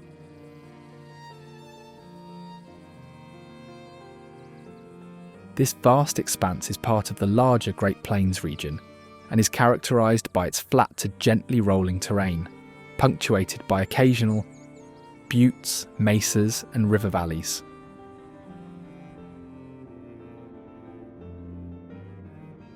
The Phoenix Mountains are a series of low mountain ranges and hills located within and around the city, rising from the surrounding desert landscape.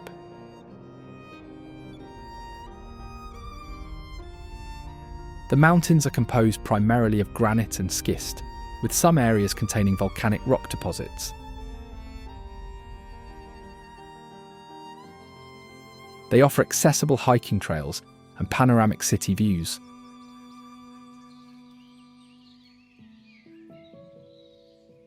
Mammoth Lakes is a town located in the Sierra Nevada mountain range, known for its outdoor recreation and natural beauty.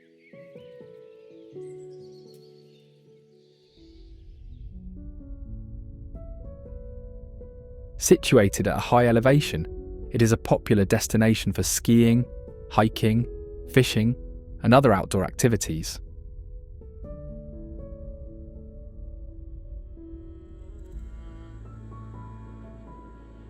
The town is surrounded by the Inyo National Forest, which provides access to numerous lakes, trails, and scenic viewpoints.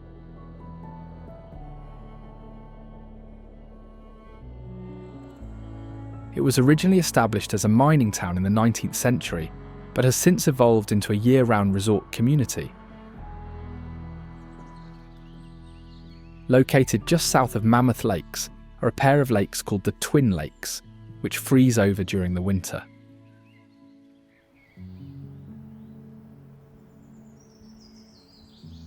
The area is surrounded by granite peaks and offers stunning views of the surrounding mountains.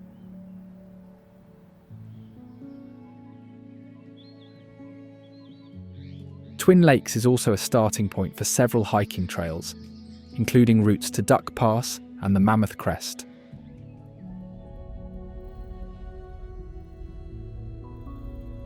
The area also hosts several natural hot springs, which are heated by geothermal activity beneath the Earth's surface.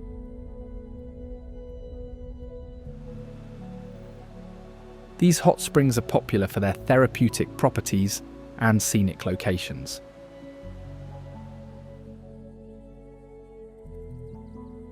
Nine Mile Canyon stretches for 40 miles, despite its name suggesting otherwise, and is known for its extensive collection of rock art.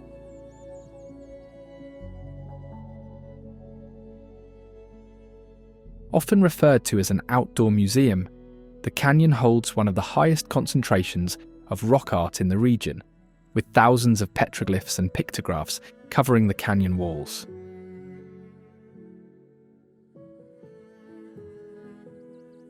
The canyon has been a travel route for thousands of years. Indigenous peoples used it for seasonal migrations, while explorers, fur trappers, and later settlers followed the same path.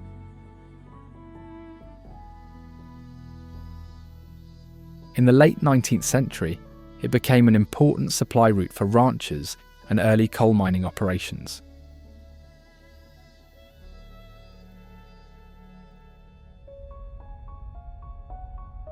The Superstition Mountains are a rugged mountain range steeped in legend and folklore, most notably the story of the Lost Dutchman's gold mine.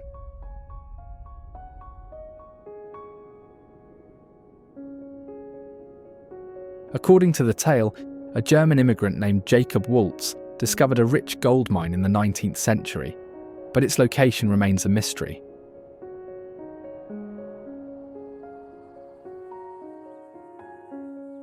numerous expeditions have searched for the mine, often resulting in danger or disappearance, giving the range their name.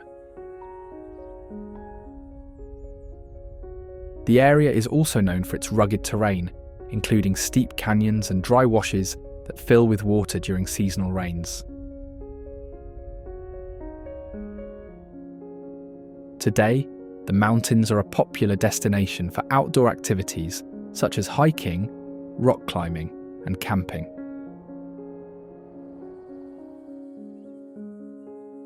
The Superstition Wilderness Area, established in 1939, protects much of the range to preserve its natural and cultural resources.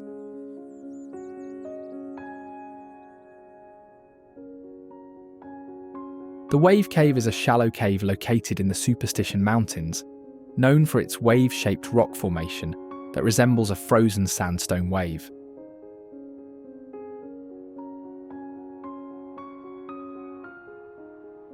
The wave-like structure is the result of differential weathering,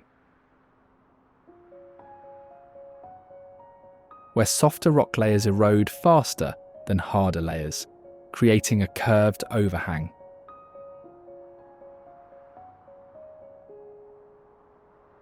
The cave itself is relatively small, measuring around 10 meters wide and a few meters deep, but its unique shape makes it a well-known geological feature.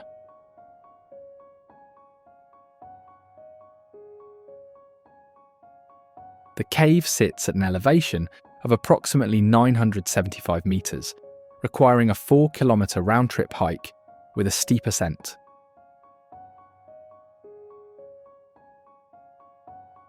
The final approach involves loose rock and uneven terrain, making the climb challenging but accessible.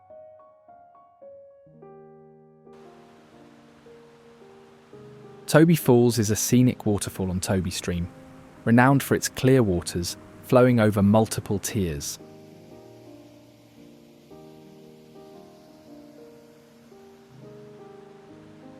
It formed over millennia as a river carved through resistant bedrock, creating a series of cascades and pools.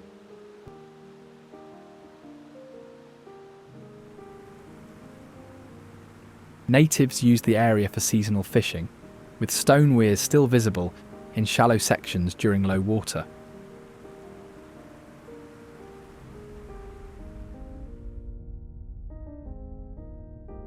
The city is also home to the Flatirons, a series of 5 main sandstone formations that have become Boulder's defining natural landmark.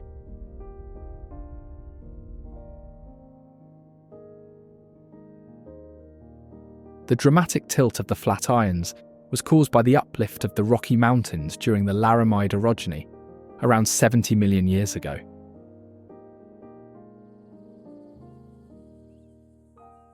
Due to their unique and challenging structure, they are a favourite destination for outdoor enthusiasts, such as hikers and rock climbers.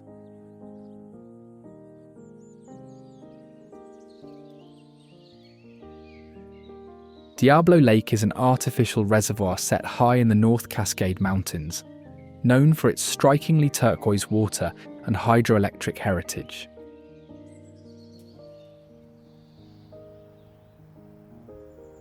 Historically, the steep canyon where Diablo Lake now lies was originally known as Box Canyon.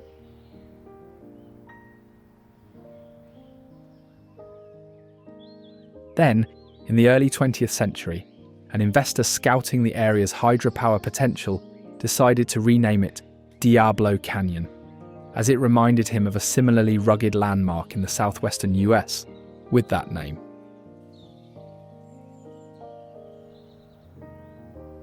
Due to the construction of a dam with the same name as part of a major power project, the lake was created and renamed Diablo Lake in the 1920s.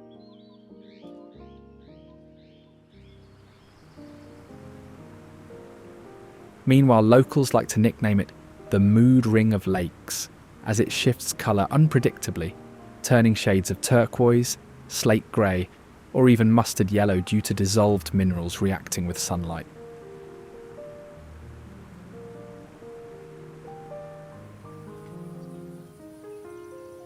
The Columbia River Gorge, a dramatic canyon carved by the Columbia River, serves as the natural boundary between Washington and Oregon.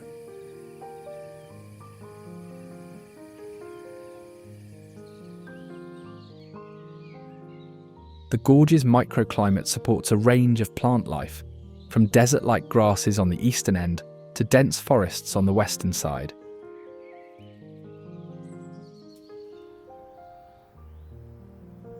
It is well known for its legendary winds, as a natural wind tunnel effect is able to create gales so strong they've overturned trucks on the nearby highway.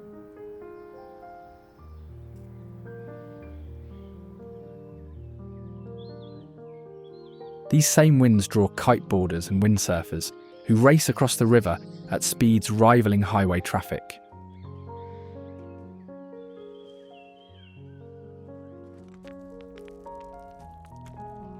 Known for its expansive ice fields and periodic outburst floods, Glacier feeds into a long river system.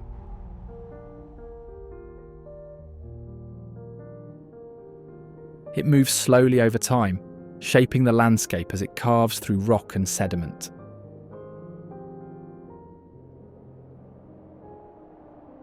The glacier's name originates from a Dana-Ina term describing the area's fire river, likely referencing volcanic activity or glacial silt discolouring nearby waters.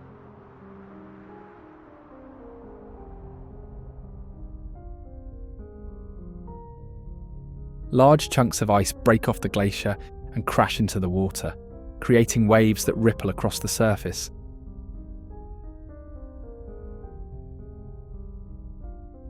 Some icebergs remain floating for long periods, slowly melting as they drift.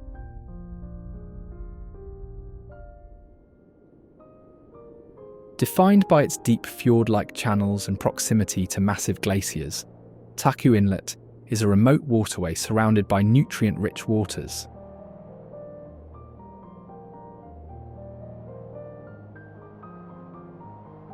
The name comes from the Tlingit Taku people, an indigenous group that lived along its shores and used the area for fishing and trade.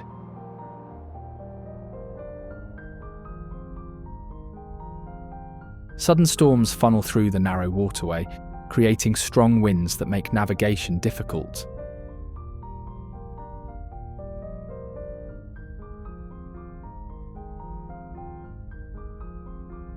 Taku Glacier is one of the largest tidewater glaciers in the world, located near Juneau and still advancing.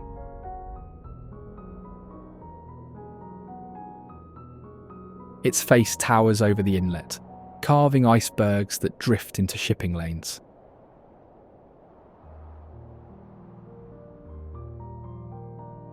The glacier's surface is a maze of crevasses and icefalls, constantly shifting as pressure forces movement from deep within.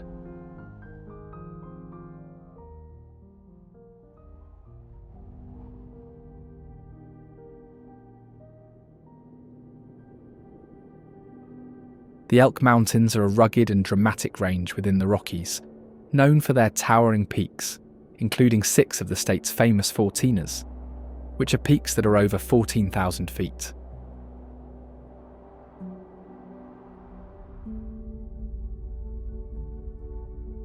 Among these, Maroon Bells stand out, often cited as one of the most photographed mountain scenes in the region.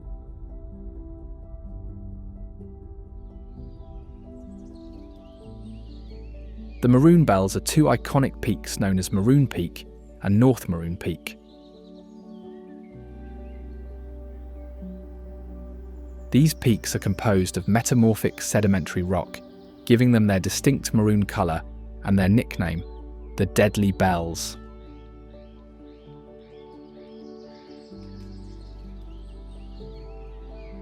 The nickname reflects the unstable nature of the rock, which makes climbing the peaks challenging and dangerous due to loose and crumbling material.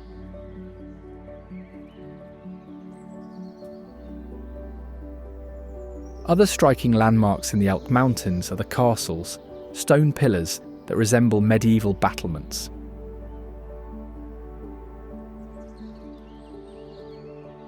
These towering spires of volcanic ash and rock were formed during a period of intense volcanic activity.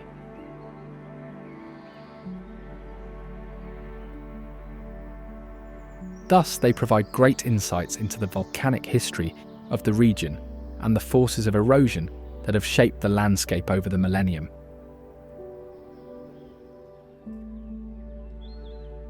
The castles can be best seen from Kebla Pass, a high pass also situated within the mountain range.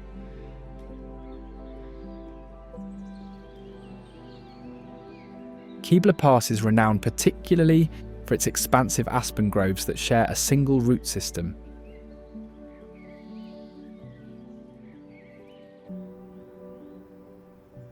These aspen groves are some of the largest connected living organisms in the world.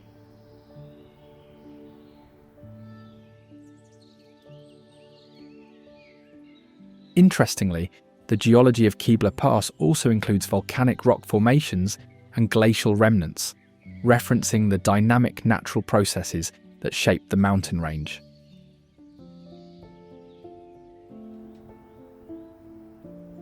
The Piscataquis River flows through forested land, small towns and rural communities, shaped by glacial meltwater that carved its winding course through slate and shale bedrock.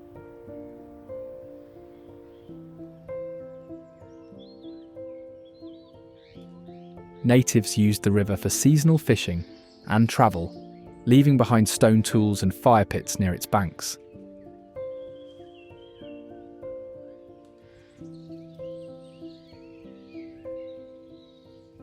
In fact, its name derives from an Abenaki term meaning "at the river branch," referencing its junction with smaller streams.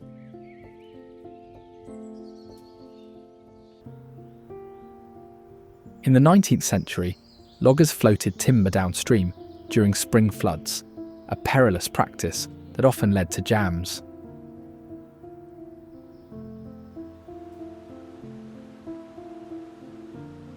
One such jam in the 1870s required dynamite to clear, scattering wood across floodplains.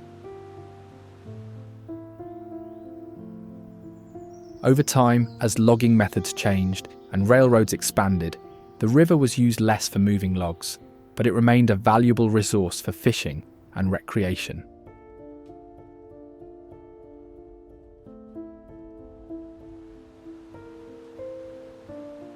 Shoshone Falls on the Snake River is one of the tallest waterfalls in North America, dropping higher than Niagara Falls.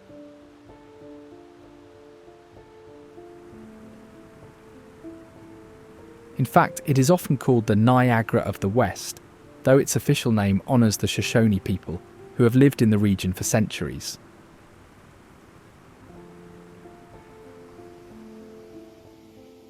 Oral histories describe it as a gathering spot for ceremonies and a landmark guiding seasonal movements.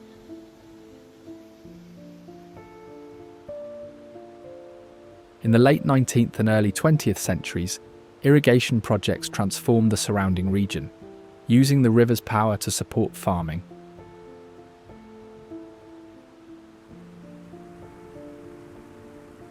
The fall's origins are traced back to volcanic eruptions and catastrophic floods that carved the surrounding canyon.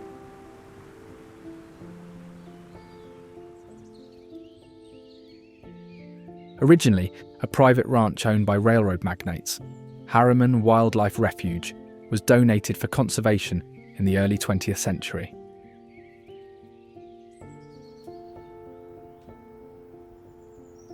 Its name honours the family who transformed the land from cattle grazing to a sanctuary for migratory birds.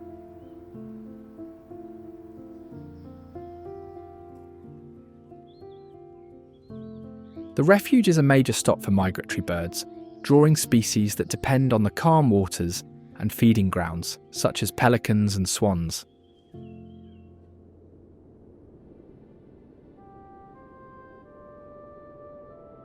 The Thousand Islands are known for their scattered landforms across a wide stretch of the St. Lawrence River, Lawrence River.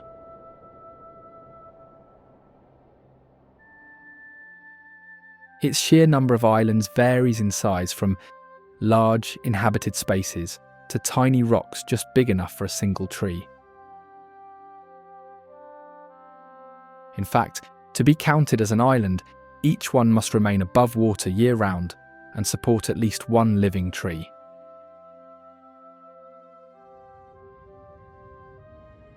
Natural Bridge Caverns is the largest cave system in Texas, offering guided tours that showcase its extensive underground formations, including stalactites, stalagmites, flowstones, and soda straws.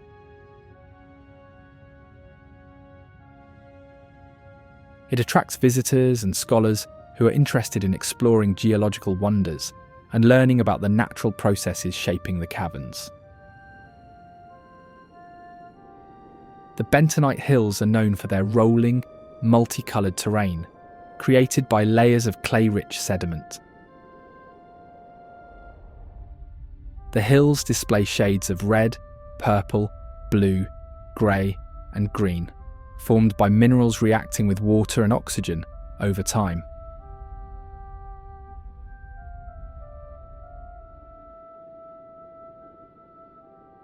The main component of the hills, bentonite clay, comes from ancient volcanic ash that settled and transformed through chemical processes.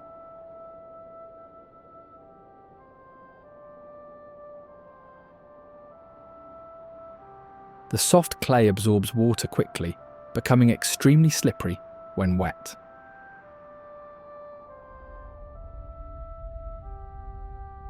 This property causes the hills to change in texture and appearance after rainfall, making them difficult to navigate.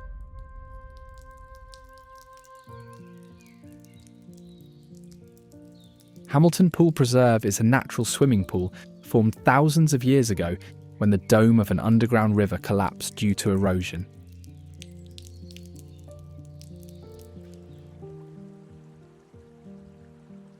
It is defined by its jade green waters, a 50-foot waterfall that flows year-round, and its unique grotto surrounded by limestone slabs and stalactites.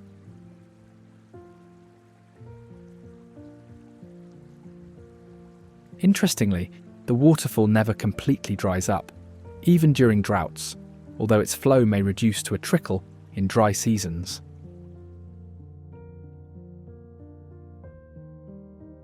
Over the years, it has been used for various purposes, from recreational swimming to a location for local gatherings.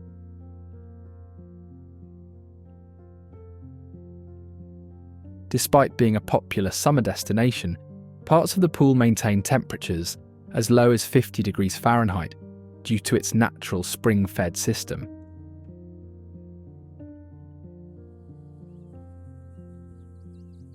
The Flint Hills stretch across the eastern part of Kansas, known for rolling grasslands and one of the last remaining tallgrass prairies.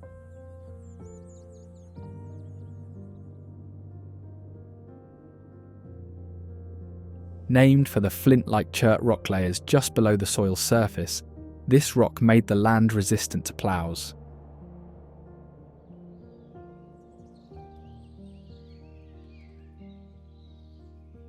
Today, the area contains some of the last remaining tallgrass prairies in North America.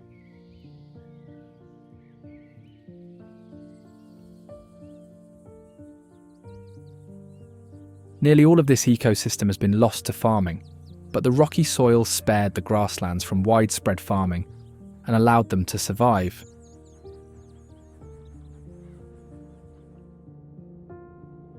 Interestingly, the limestone and flint rock found in the region are also full of fossilized sea creatures, including ancient corals, shells, and even shark teeth.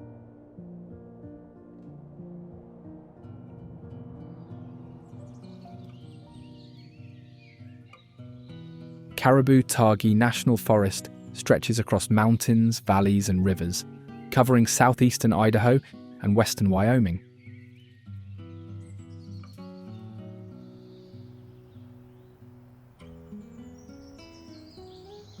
Indigenous groups traveled through the area for centuries, following game trails and seasonal migrations.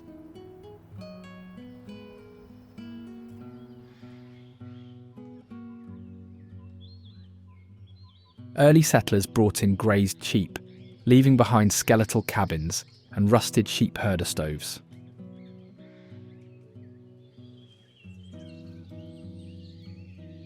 One of the most well-known landmarks in Caribou-Targhee National Forest is Mesa Falls.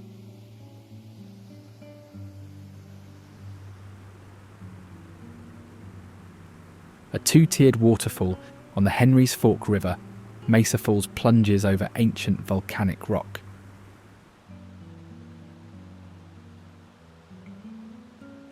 The name refers to the flat-topped cliffs flanking the falls, carved by lava flows and erosion.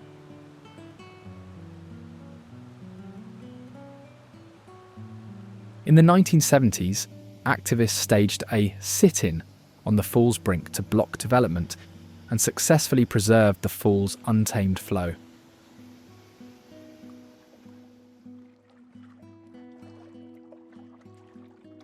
Then there is Lake Superior, an iconic natural landmark that is significant in the city's identity.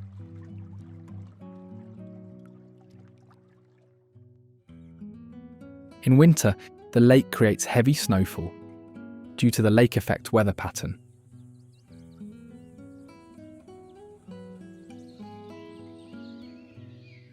The water remains mostly ice-free, but large ice formations can build up along the shore.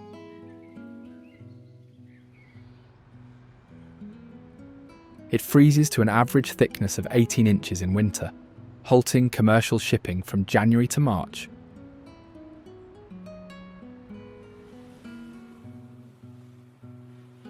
Storms on the lake are powerful, with high winds and waves that have led to shipwrecks over the years.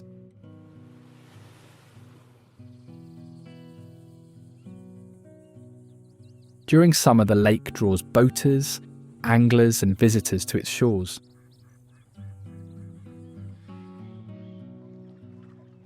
The water stays cold year-round, with average summer surface temperatures rarely exceeding 60 degrees Fahrenheit.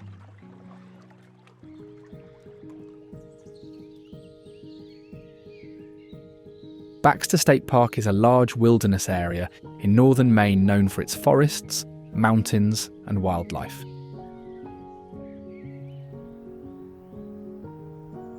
Its mix of dense forests, marshes, and waterways creates an ideal habitat for animals such as moose.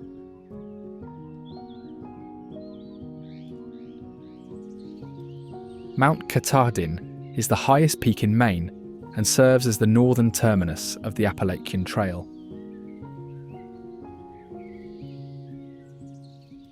It is a granite massif sculpted by glaciers, its ridges and valleys shaped during the last ice age. The mountain's Penobscot name translates to greatest mountain, reflecting its cultural significance to indigenous communities long before European settlers arrived.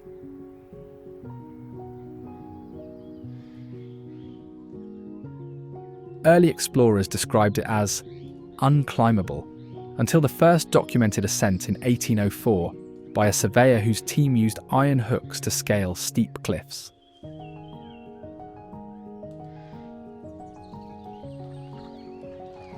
Percival Baxter, a former governor, led efforts to protect the area as a wilderness sanctuary, acquiring land parcel by parcel to establish the park.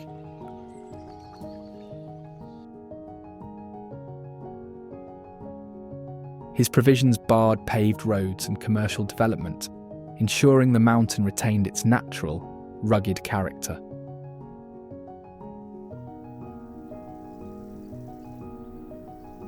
Kainohi Bay is the largest sheltered body of water in the Maine Hawaiian Islands, defined by its coral reefs and a distinct offshore sandbar that appears at low tide.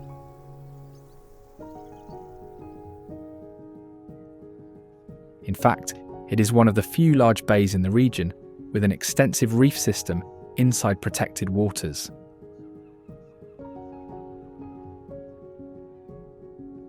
The bay was central to traditional native Hawaiian life, serving as a site for fishing, aquaculture, and ceremonial gatherings.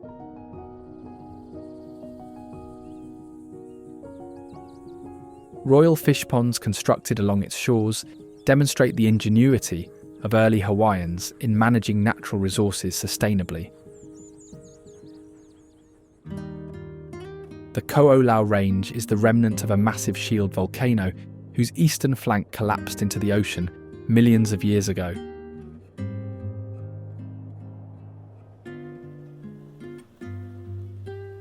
The range causes constant rainfall on one side, leading to frequent waterfalls.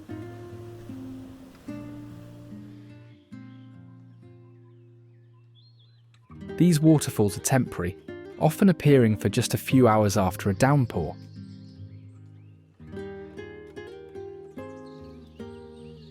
The range's highest peak, Konahuanui, reaches over 3,000 feet and is often shrouded in clouds.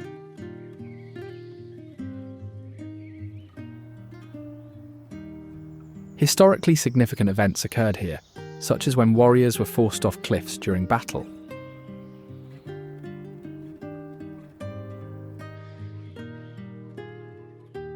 Kualoa Ranch is a private nature reserve that spans 4,000 acres along Kainohe Bay's windward coast.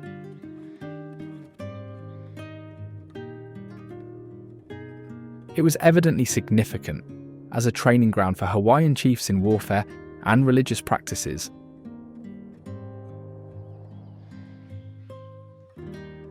It later became a cattle ranch under private ownership.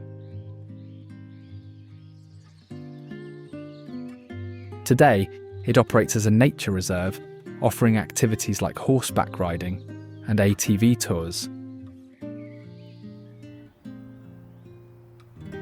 Its valleys have served as filming locations for movies such as Jurassic Park and 50 First Dates.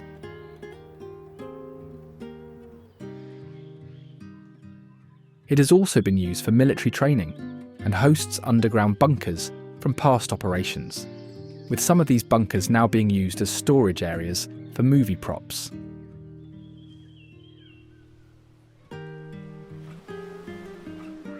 Located near Kualoa Ranch, Kualoa Beach Park features calm waters protected by a barrier reef.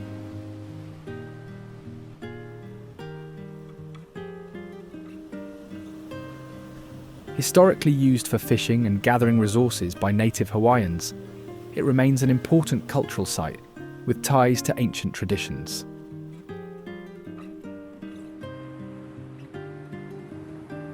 Visitors can explore remnants of early settlements nearby and even kayak to Mokolii Island.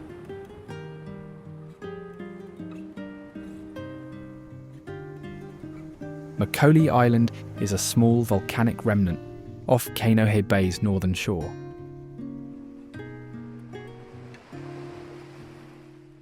Its name means little lizard, derived from a legend about a dragon defeated by a goddess whose tail became the island.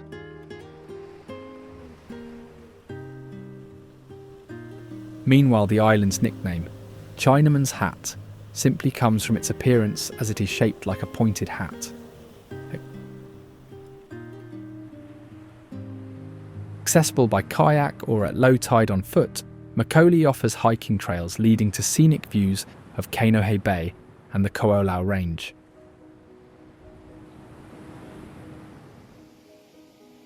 Sahali Falls and Kuza Falls are two waterfalls along the Mackenzie River.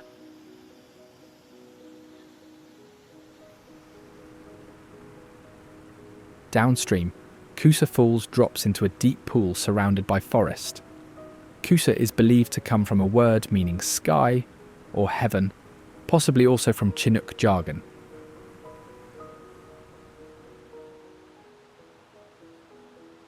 Both falls are located along a well-known loop trail and show how lava shaped the river's course. Trails pass through old-growth forests and areas where trees grow directly out of cooled lava flows.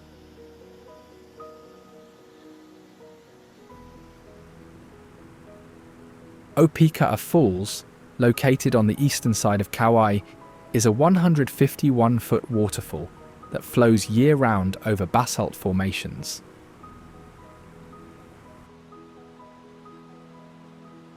Its name, Opekaia, translates to rolling shrimp, referring to the freshwater shrimp, opa, that were once abundant in the stream and seen tumbling down the cascading waters into the pool below.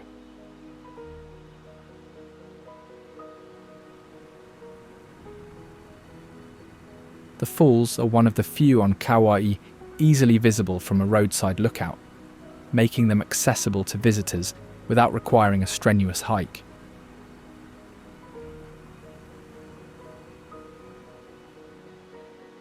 In fact, there is no direct trail to the base of the falls, preserving its natural state.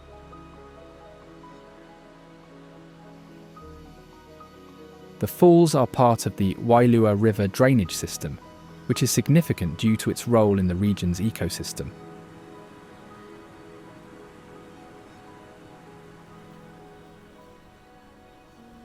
La Jolla Cove is a small, sheltered beach known for its exceptionally clear waters, with visibility reaching up to 30 feet on calm days.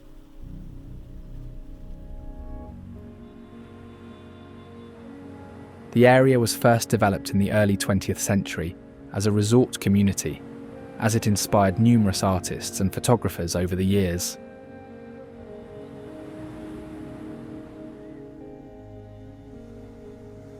It is part of the San Diego La Jolla Underwater Park, a protected marine reserve established in 1970.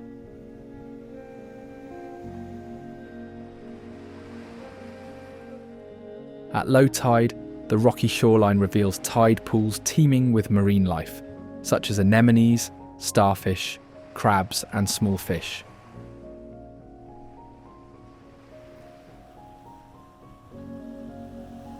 It is a popular spot for snorkeling and diving, but it is also famous for its resident harbour seal population.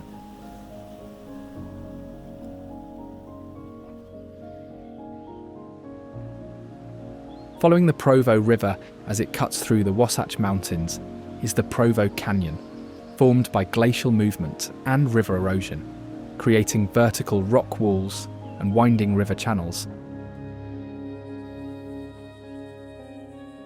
It has historically served as an important travel route for indigenous clans, fur trappers, pioneers, and modern travellers.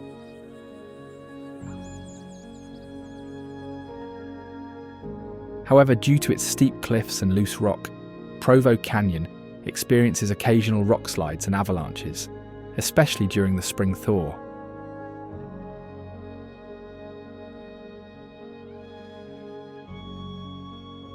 Certain sections of US Highway 189, which runs through the canyon, have been reinforced to prevent damage from falling debris.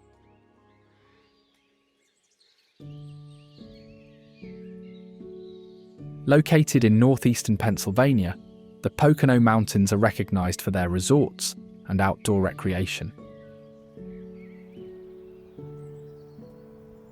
The area transitioned from indigenous hunting grounds to a 19th century retreat for urban elites seeking wilderness escapes. Early resorts catered to honeymooners and working families with swimming pools, ballrooms, and seasonal entertainment.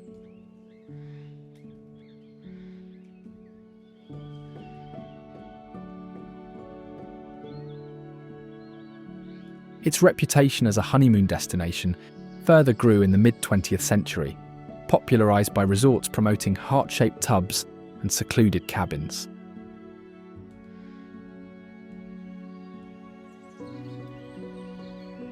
Kenai Fjords National Park is known for its glaciers, rugged coastline, and marine wildlife. The name comes from the Kenai Peninsula, named after the indigenous Dena'ina people, and the fjords, which were carved by glaciers moving through the landscape over time.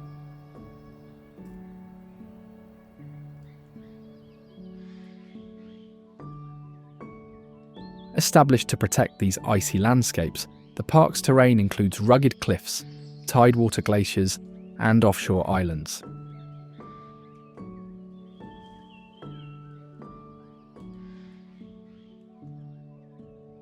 Indigenous peoples historically harvested marine resources here, with archaeological sites revealing fish drying camps and stone tools.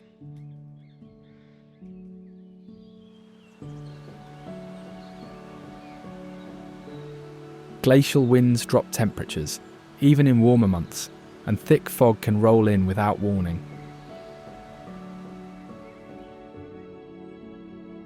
Harding Icefield is one of the largest ice masses in the region, feeding dozens of glaciers.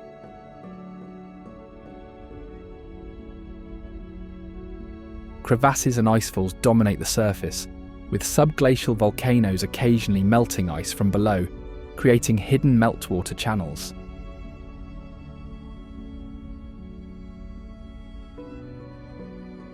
Explorers and scientists have attempted to cross the ice field, but the journey is difficult due to unpredictable weather and treacherous terrain.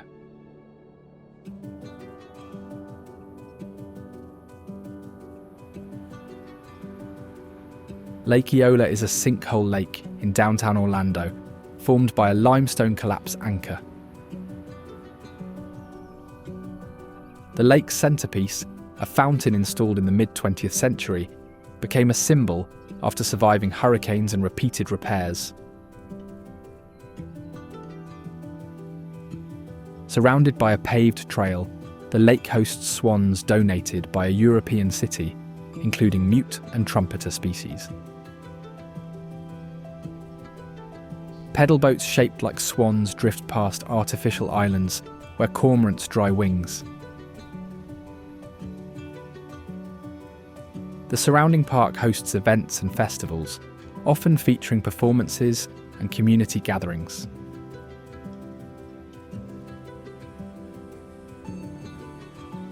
The East End Lagoon Preserve is one of the last large tracts of undeveloped coastal prairie on Galveston Island, though it is recognised for its ecological importance.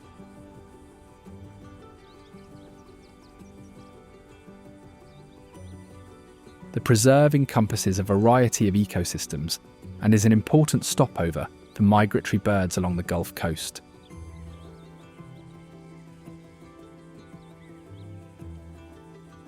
Managed by local organisations, plans are underway to expand trails and enhance access while protecting its fragile environment.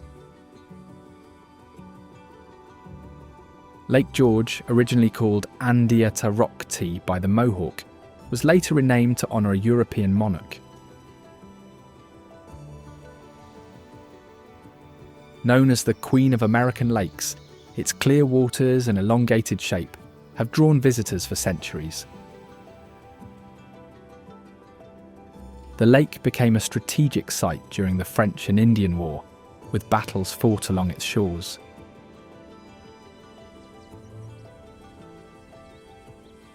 Today, hotels and camps are built along the shore, many of them reached by train and steamer. Families returned year after year, building private cottages and launching small businesses.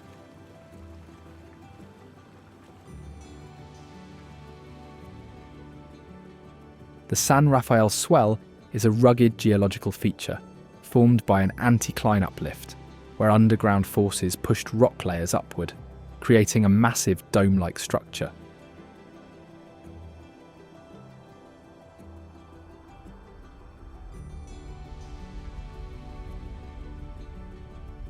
It contains numerous slot canyons, formed by flash floods over thousands of years.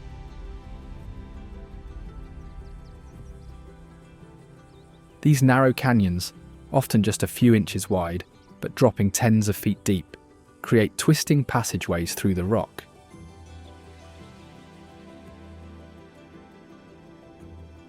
Because of their constantly changing formations, the slot canyons serve as natural geological laboratories, allowing scientists to study erosion and sediment transport in real time as they continue to evolve.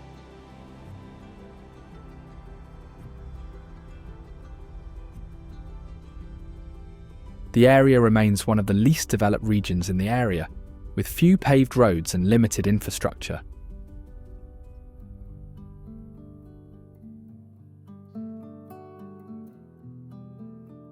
Rattlesnake Ledge, a prominent rock outcrop, is a popular hiking destination known for its sweeping views of the surrounding valleys and waterways.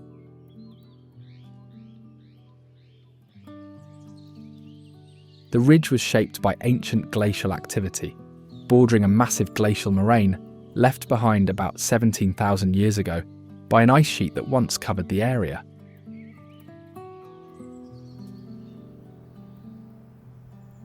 The name rattlesnake came not from snakes but from a pioneer's misheard sound.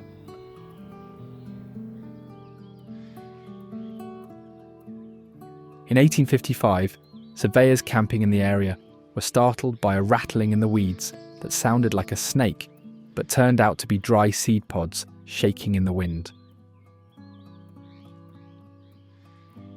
Today, Rattlesnake Ledge is one of the most popular day hikes in the region, thanks to its accessible and well-maintained 2-mile trail that climbs roughly 350 metres up from the lake's shore to the ledge's summit.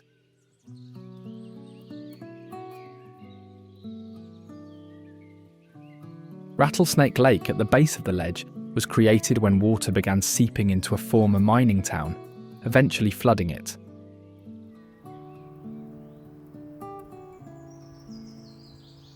In fact, the area around it was initially a grassy lowland known as Rattlesnake Prairie. Then the lake formed suddenly in 1915 due to an engineering mishap.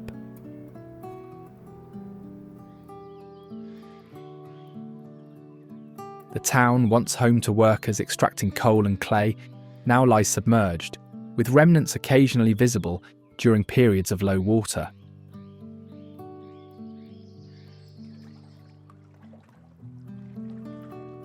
The lake's fluctuating water levels are tied to an underground aquifer, which fills and drains based on seasonal rainfall.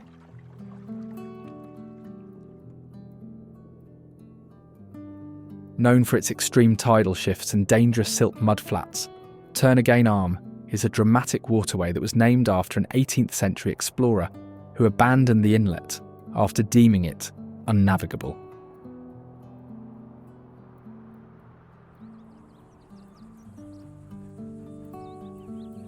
The phenomenon creates a wave known as a bore tide, a rare event where a wall of water moves in a single, rolling surge. The bore tide can reach surprising speeds, travelling against the current and pulling anything in its path.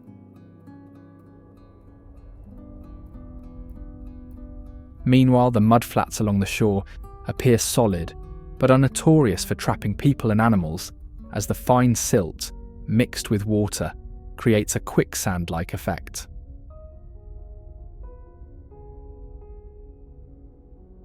Petrified Forest National Park is known for its large deposits of fossilised trees, ancient rock formations, and preserved archaeological sites. Covering an area of 380 square kilometres, the park contains some of the best preserved Triassic-era fossils, which are over 200 million years old. Fossilised remains of prehistoric plants, amphibians and early reptiles have been discovered in the park, giving insight into the ecosystems that existed long before dinosaurs dominated the planet. Archaeological evidence also shows that indigenous groups lived in the area for thousands of years, leaving behind petroglyphs, pottery, and tools. The surreal landscape notably consists of petrified wood and colourful badlands. In fact, the park contains one of the largest concentrations of petrified wood in the world.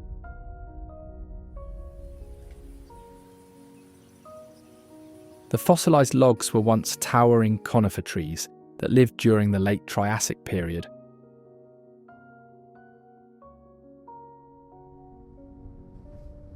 Volcanic ash and mineral-rich groundwater replaced the organic material with quartz, iron and manganese, turning the wood into stone over time.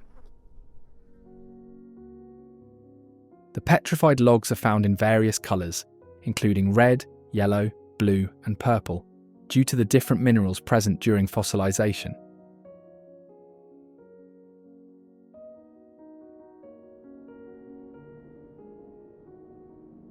Some logs measure up to 30 metres long, preserving growth rings, bark textures, and even internal structures. Scientists study the fossilised wood to understand past climates, tree species, and environmental conditions that existed when the area was part of a humid, subtropical forest.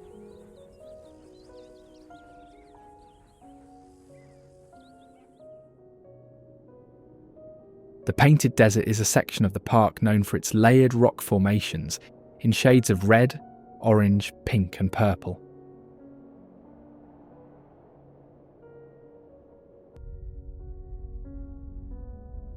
These colours come from iron and manganese oxides within the rock layers.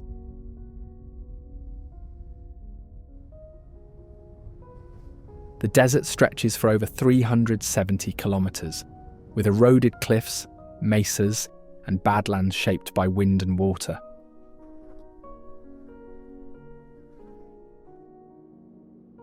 The landscape changes throughout the day as sunlight affects how the colours appear.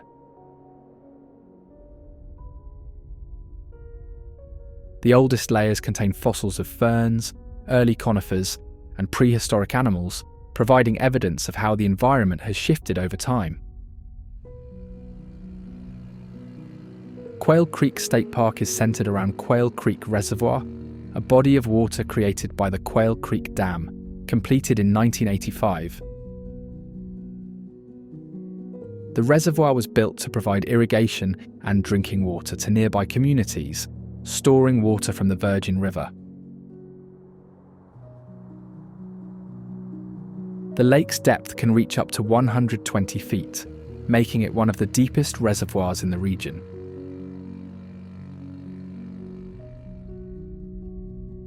The area is known for its contrasting landscapes, with red sandstone cliffs surrounding the lake and mountain ranges visible in the distance.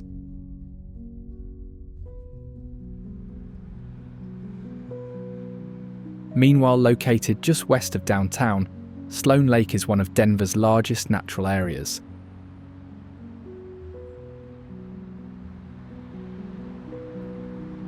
The lake's origins are tied to a curious accident in the late 19th century when Thomas Sloan dug a well that was inadvertently filled with water, creating the lake.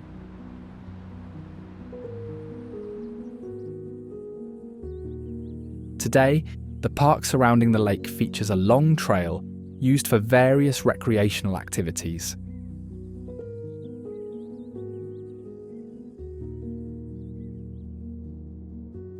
The Great Smoky Mountains, spanning Tennessee and North Carolina, are famous for their bluish haze, rich biodiversity, and historical legacy.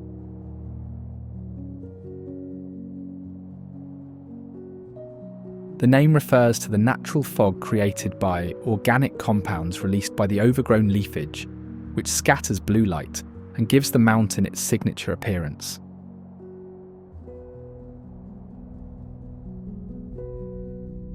Interestingly, the Smokies are part of the ancient Appalachian mountain chain, one of the oldest ranges in the world.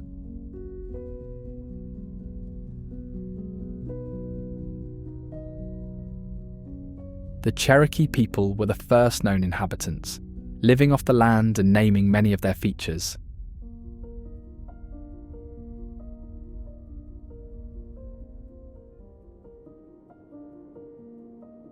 The remote Pololu Valley features steep cliffs and a winding stream that cuts through its floor.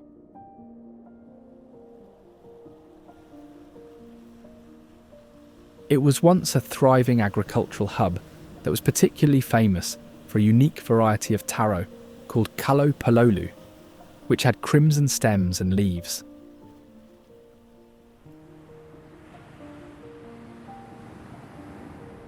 Its fertile sand dunes rising up to 100 feet provided ideal conditions for farming.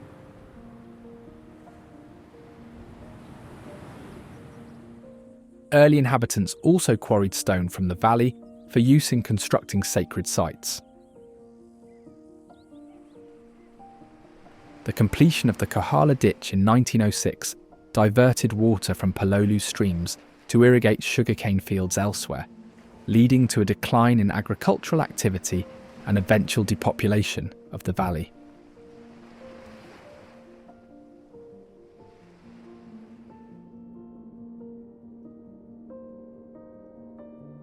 Garden of the Gods is a public park known for its striking red sandstone rock figures, which are also part of the Fountain Formation. It possesses a deep cultural history, especially with the indigenous tribes in the area.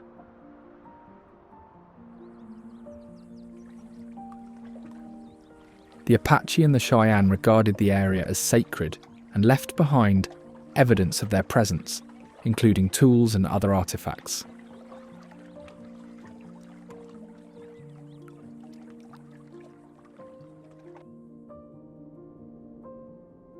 The park was officially established in 1909 when Charles Perkins' family deeded the land to the city, with the stipulation that it remain free and open to the public.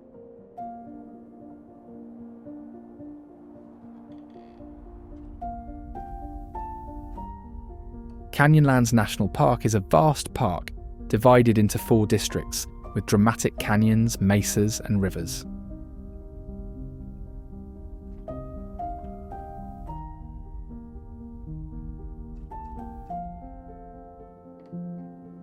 The Colorado and Green Rivers played a major role in shaping the canyons over millions of years.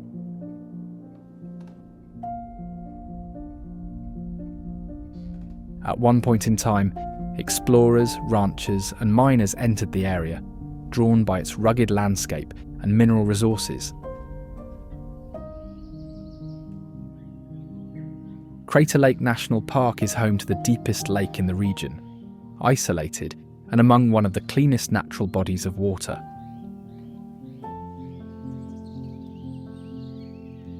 It was formed after the eruption of a large mountain named Mount Mazama, which then collapsed inward. Interestingly, the lake has no rivers flowing into or out of it, as its water levels are maintained purely through precipitation and evaporation.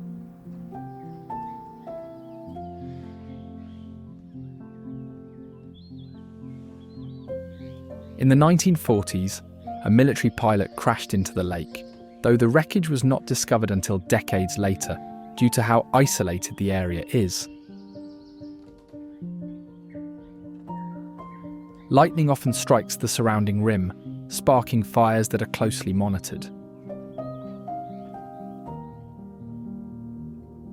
Wizard Island, a cone-shaped landmass rising from the lake's surface, formed through subsequent volcanic activity. Trails along the rim provide access to viewpoints, while a steep path leads to the shore where boat tours depart.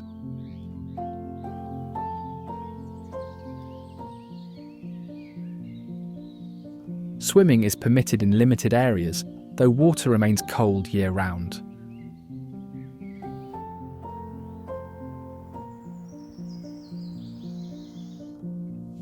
Rialto Beach, located along the Pacific Ocean, is known for its driftwood-strewn shores, tide pools, and offshore sea stacks.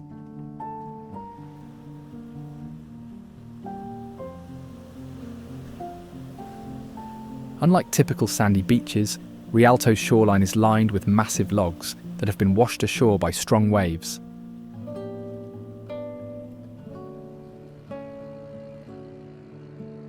The Santa Clara volcano is an extinct volcanic cinder cone located near St. George.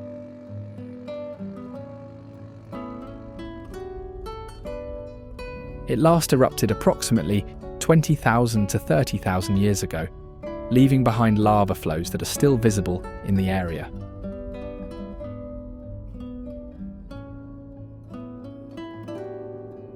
The dark basaltic rock stretches across the landscape, showing clear evidence of the volcanic activity that once shaped the region.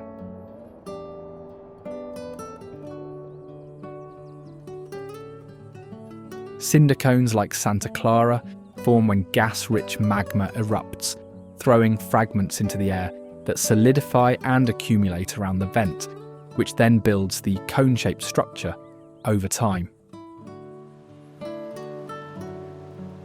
Grand Falls, often referred to as Chocolate Falls, is a seasonal waterfall located in a remote desert region.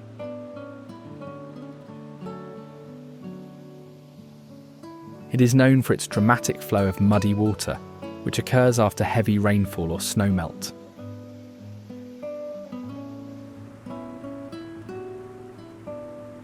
The falls are formed by the Little Colorado River, which carries sediment-rich water over a series of volcanic rock ledges, creating a striking brown cascade.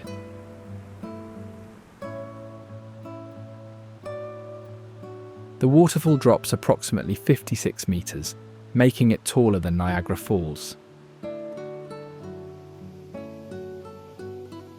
However, its flow is entirely dependent on seasonal conditions, often running dry for much of the year.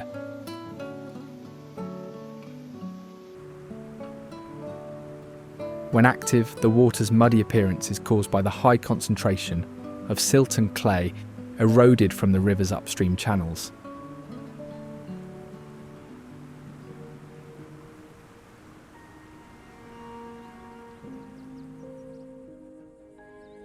Everglades National Park is a vast wetland recognised for its slow-moving freshwater system, often called the River of Grass.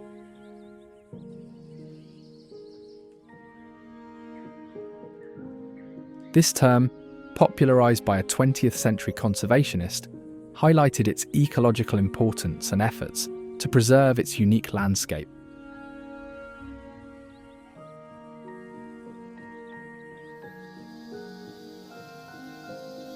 The park is home to one of the largest mangrove ecosystems in the Western Hemisphere, which stabilises coastlines and shelters marine life.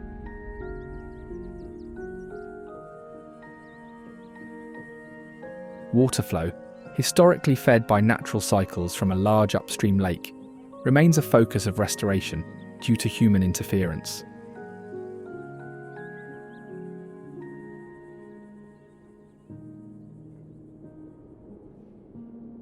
The Black Canyon of the Gunnison National Park is a scenic natural structure characterised by some of the steepest and most rugged cliffs in North America.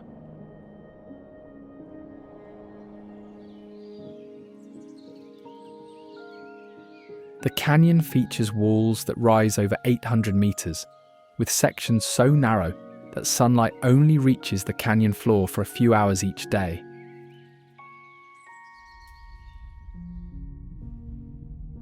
The rock formations in it are also some of the oldest in the region, primarily composed of metamorphic rocks dating back nearly 2 billion years. It is also home to the Painted Wall, which is the tallest cliff in Colorado.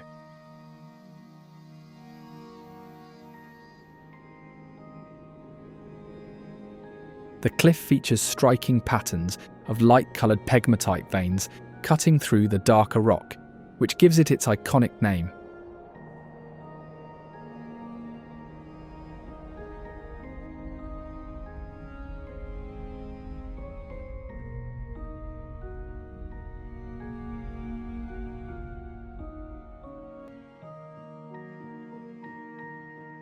Named for its stark, otherworldly terrain, Craters of the Moon National Monument and Preserve is a surreal volcanic landscape formed by ancient lava flows.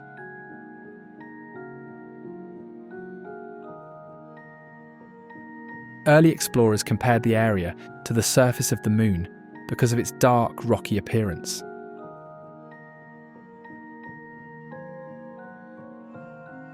The volcanic activity that created this landscape lasted thousands of years, leaving behind craters, cinder cones, and underground tunnels formed by flowing lava.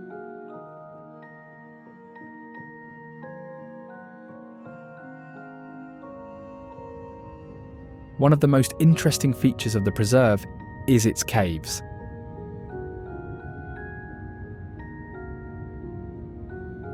Underground passages created when the outer layer of molten lava cooled while the hot liquid continued to flow inside.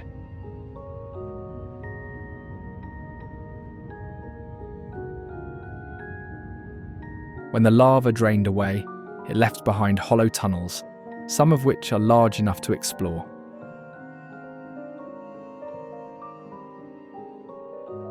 Explorers in the 1920s dubbed them subterranean forests for their twisted lava formations, some resembling roots or branches.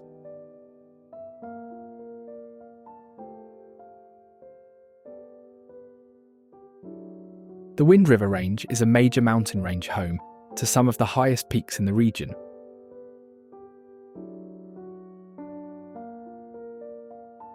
The mountains are primarily composed of granite and feature over 1,300 glaciers, making it one of the most glaciated areas in the contiguous United States.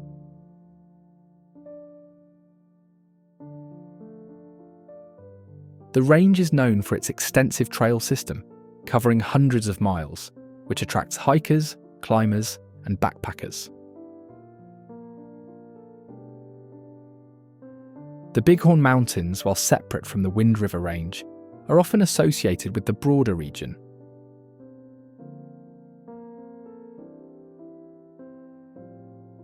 They are among the oldest mountain ranges in the world, with rock formations dating back over 3 billion years. The mountains are named after the bighorn sheep that once roamed the area in large numbers.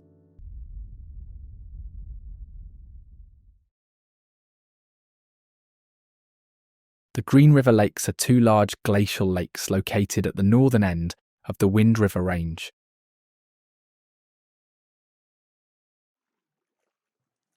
The lakes are fed by the Green River, which originates in the range and flows southward.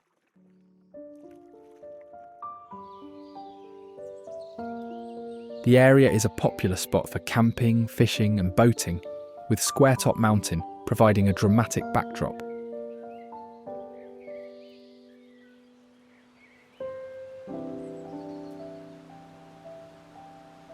Bridal Veil Falls is a two-tiered waterfall located within Provo Canyon.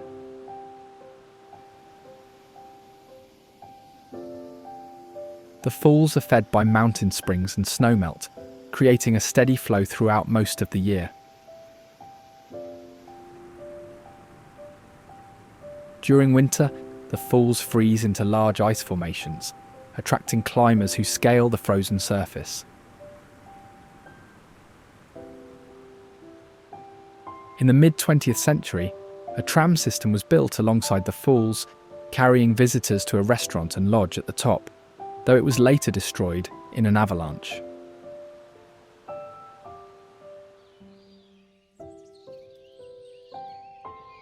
Olympic National Park, located on the Olympic Peninsula in Washington, is known for its mixed ecosystems, including rugged coastline and glacier-capped mountains.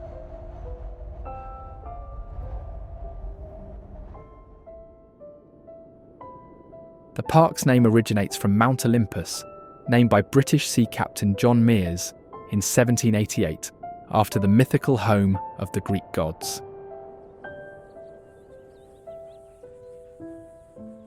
This iconic peak is the highest in the park and serves as a central feature of its landscape. The park's history of protection began with President Grover Cleveland designating the Olympic Forest Reserve in 1897 to safeguard its ancient forests.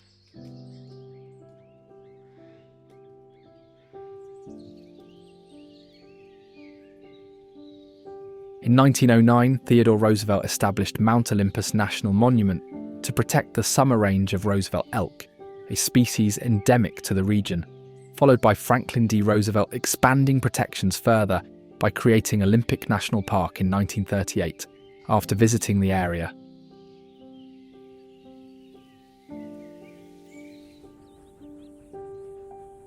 Named for the seasonal bloom of purple vetch flowers that blanket its slopes, these hills are defined by rolling waves of violet hues each spring.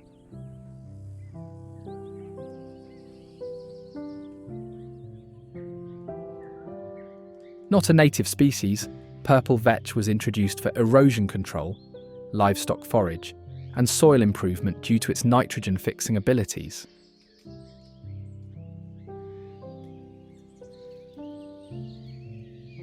Because it helps restore nutrients to the soil, it was considered useful in poor or overworked fields.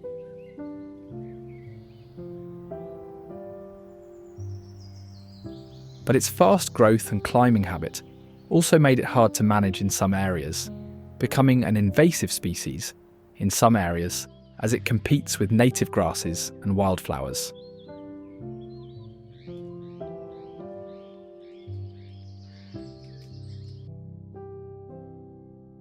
These are the natural wonders of the United States. Now, if you don't want to miss the most unreal wonders of Europe, check out this video.